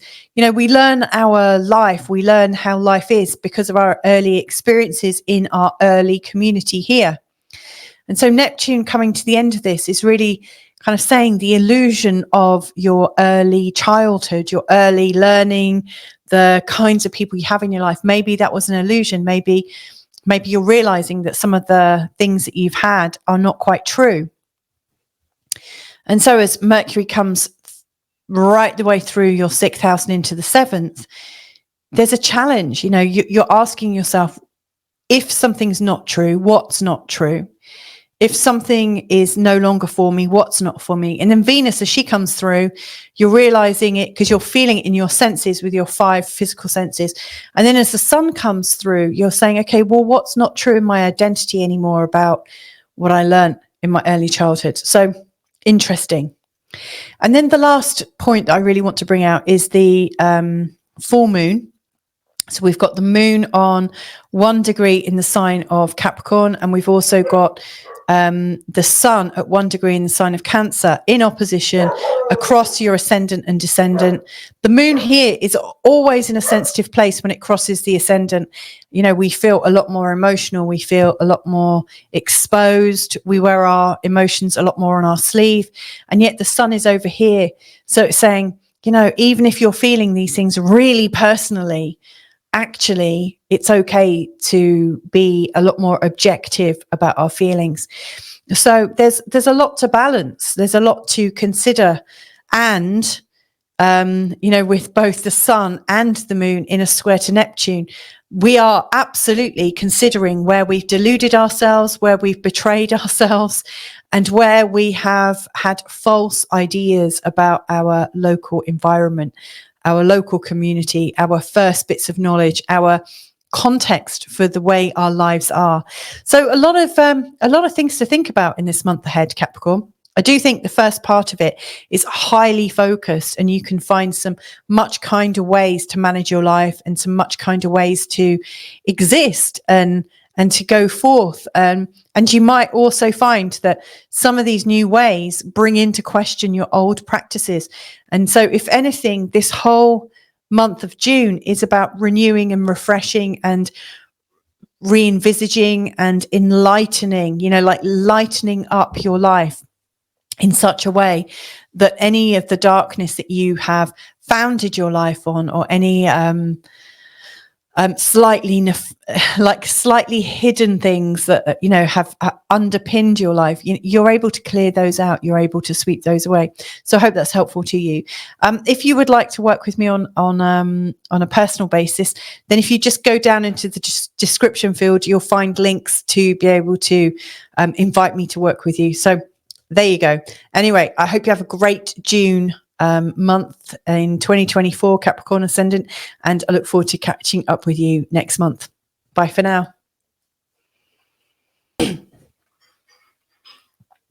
Hey, Aquarius ascendant, how are you this month? So this is the June quickening in June 2024. And I guess because I've called it the quickening, let's do this as a short but concise forecast for you. So I've called it the June quickening because it does appear to me that there's a lot of energy in this very, very focused part of your chart in the 5th house, which is all about how you're creative, how you are enjoying life, how you are enjoying a life of passion. You're focusing on the things that bring you joy, and you are absolutely working from the place of inner authority. I always look at the sacral area, you know, your root area, the place that's really, really real, where you're coming from that sense of this is what I'm here for, that sense of purpose and wanting to experience some kind of fun. Now, this area of your chart also correlates with lovemaking and intimacy, because obviously they bring joy and they are absolutely sacral and rooted.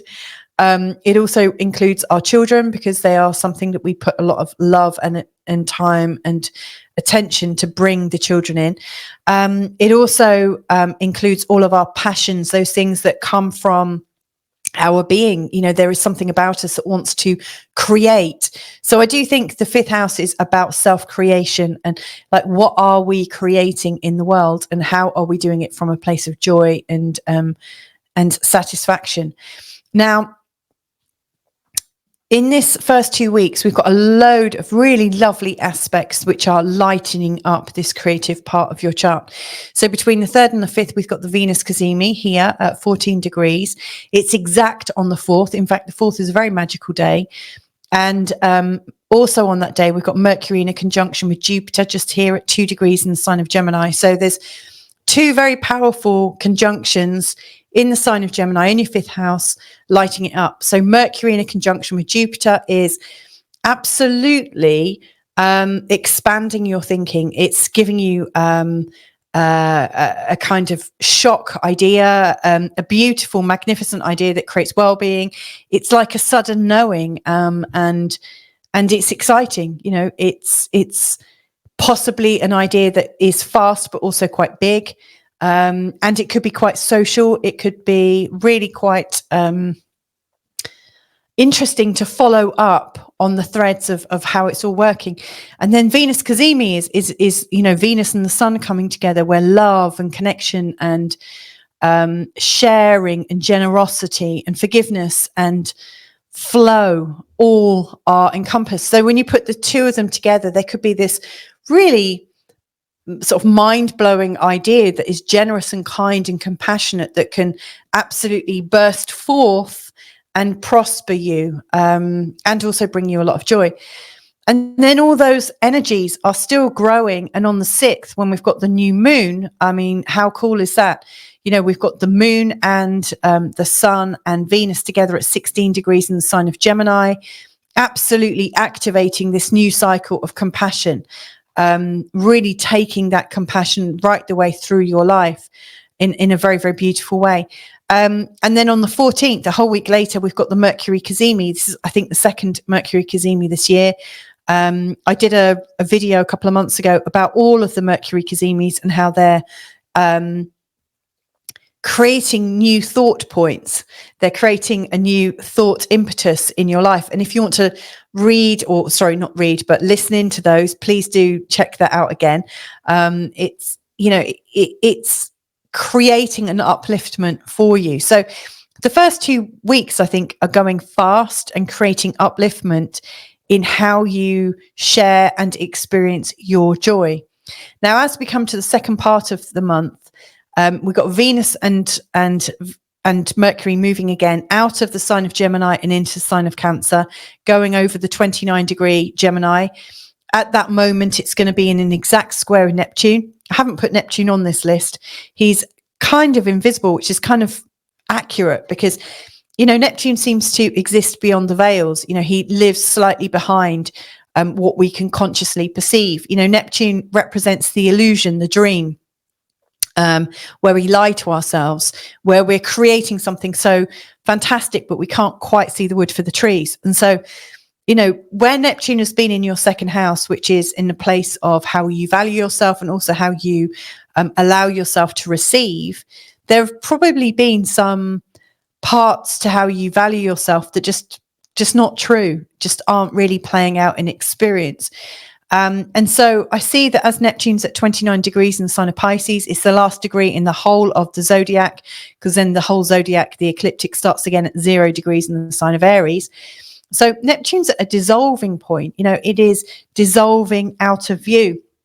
And so what I see with Mercury at 29 degrees in Gemini and then Venus is, you know, you have the wherewithal to see your dissolving patterns. You have the challenge to help dissolve the ideas that you have about yourself, about your unique value that are not working for you. So it's a time to let go. But it's not necessarily an easy letting go. It's a square, so you're likely to feel a bit challenged to do it. So something's likely to come up that's encouraging you to let go of an awareness of yourself that's just not really that true.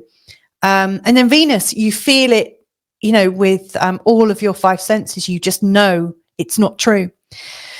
And so they both go into the sign of Cancer, and then they both make a conjunction, starting off a whole new social intelligence, maybe a new cycle of social intelligence and cooperation. And then 3 days later, you've got the Sun going over this point as well, really reiterating that there is a new possibility for you, a new identity that allows you to completely let go of the identity that may be allowed unworthiness in. I think Neptune in the second can bring up a lot of unworthiness. And then it all kind of gets topped off with this full moon. I don't know why I did this, but it feels like you're kind of like leveling it out somewhat, you know. So we've got this Sun here at 1 degree in the sign of Cancer. You've got the moon at 1 degree in the sign of Capricorn. They're going across the 6th and the 12th house. The Sun is wanting to find well-being and health, and it's really trying to manifest you into a much more functional way of being. And the moon, the psyche, the intuition is also working to make your intuitive life, your hidden life, your private life, your soul-based existence a lot more illuminated. And yet, you know, there is this balance point, like how can you get your physical life and your mental life, your physical life, your spirit life, how can you get these in balance? And use the energy of this dissolving Neptune point to create a real sense of self-worth. So I think as you're going into the 4th week, Aquarius Ascendant, I think it gets real. I think you really start to have a lot of realizations that are helping you to balance, helping you to know who you are, helping you to let go of unworthiness and to see a new way. You know, I don't think you have to choose either physical health or mental health. I think you can get this balance right. I'm really sure you can do it. So I hope that's helpful to you in understanding the planetary energies in the month of June 2024. And if I can be of any further help, then just check below in the description fields where I've got links. So if you want to book an appointment with me, all you have to do is invite me, literally put something in my diary and we can take it from there. But anyway, lots and lots of love to you wherever you are. And speak to you all soon. Bye for now.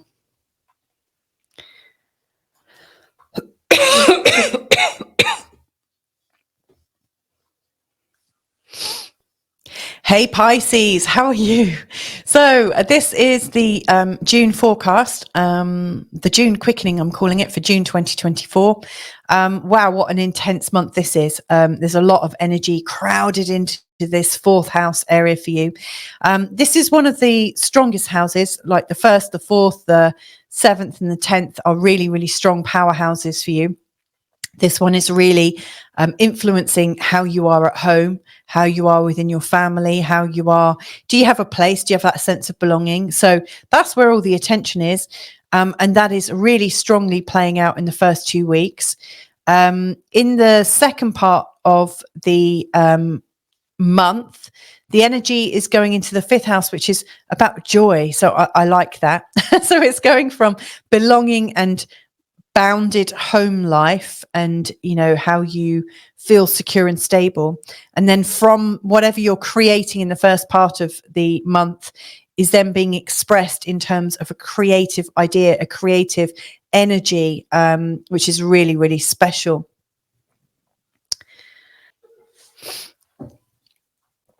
So in the first 2 weeks then, we've got some really, really lovely aspects that are beautifully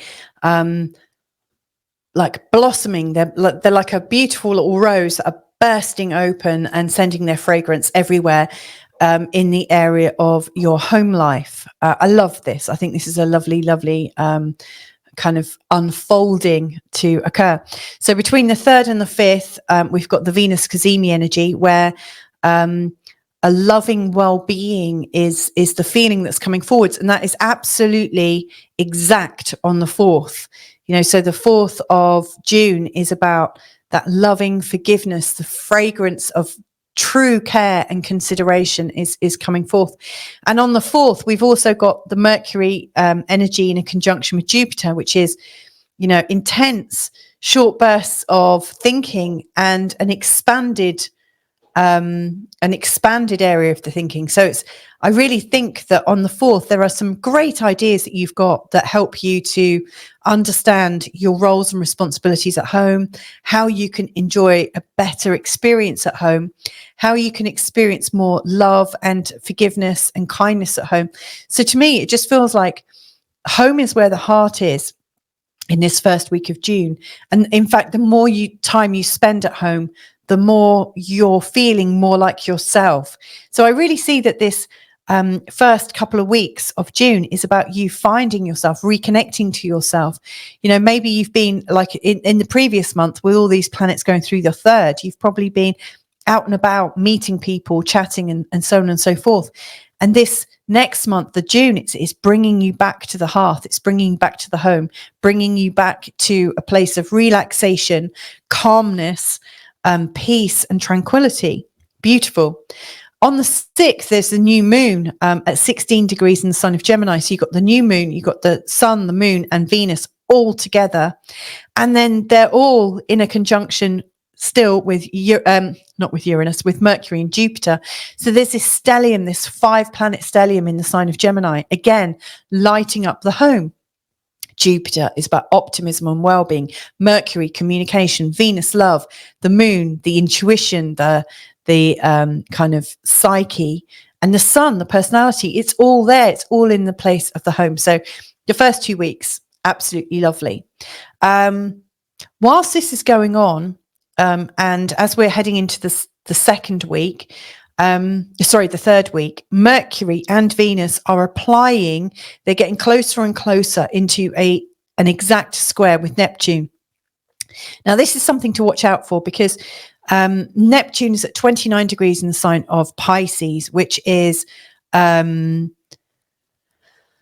it's the last degree of the whole ecliptic. It's almost like the end of the story. And the story, you know, you've almost seen the performance and the curtains are closing. And that is a bit like Neptune at 29 degrees. It's like the performance is over. It's dissolving. It's fading from view. And so Neptune has been playing out at 29 degrees in the first house for a really long time. You know, like it's been in the first house for ages. It's at 29 degrees now. It's about your personality. There are aspects of your personality that are fading from view now. There are aspects of your personality that are dying. They're dissolving. They're no longer required. And so as you're going into the third week, Mercury is allowing you to see those thoughts about your personality that just no longer part of your reality. And then Venus, you're able to feel like with your all 5 of your senses. And, you know, there is this sensation that the you that is you is just, it's no longer relevant. You know, there is a new you emerging. This is a rebirthing. This is really nice. And then on the 20th, on the day of the June solstice, the sun, which is representing your identity, is funnily enough realizing where there are parts of it that have been hidden, that aren't quite right, that are maybe dissolving, areas that you've been deluded about yourself. There is this new sense of I'm clearing away the old stuff that doesn't make any sense anymore. And I'm allowing myself to come forward. And you're coming forward from that place of the home where you are absolutely at peace, at tranquility, and you can rebuild yourself from there.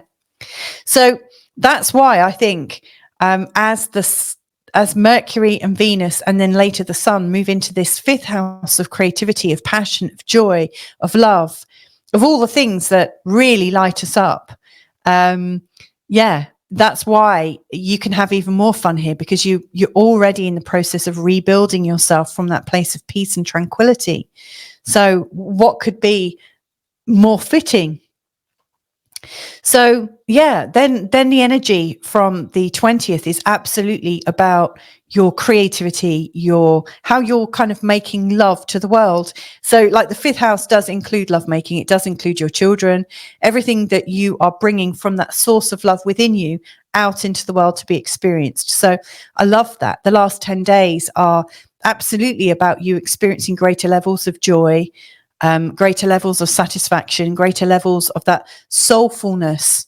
That's how you know you're home. Are you being soulful? If you are home, my dear friend. Now, the last thing that I really wanted to bring your attention to is the energy of the full moon. So the full moon's happening on the 22nd. And I always think the new moons and the full moons really set the scene for the next 2 weeks. So what is the scene set that's going on? Well, I think it's, the moon is at 1 degree in the sign of Capricorn, in your 11th house. It's awakening you to the joy that you might have with your friends. And then down here, the sun is at 1 degree in the 5th house, really showing you the joy that you can have on your own, like from your passion. And so you may well find that in this last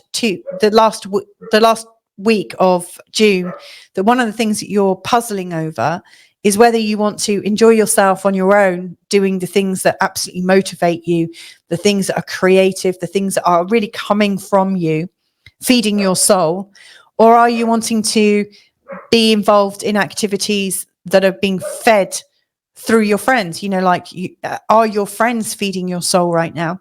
How might you do it? Is there a way to balance the two?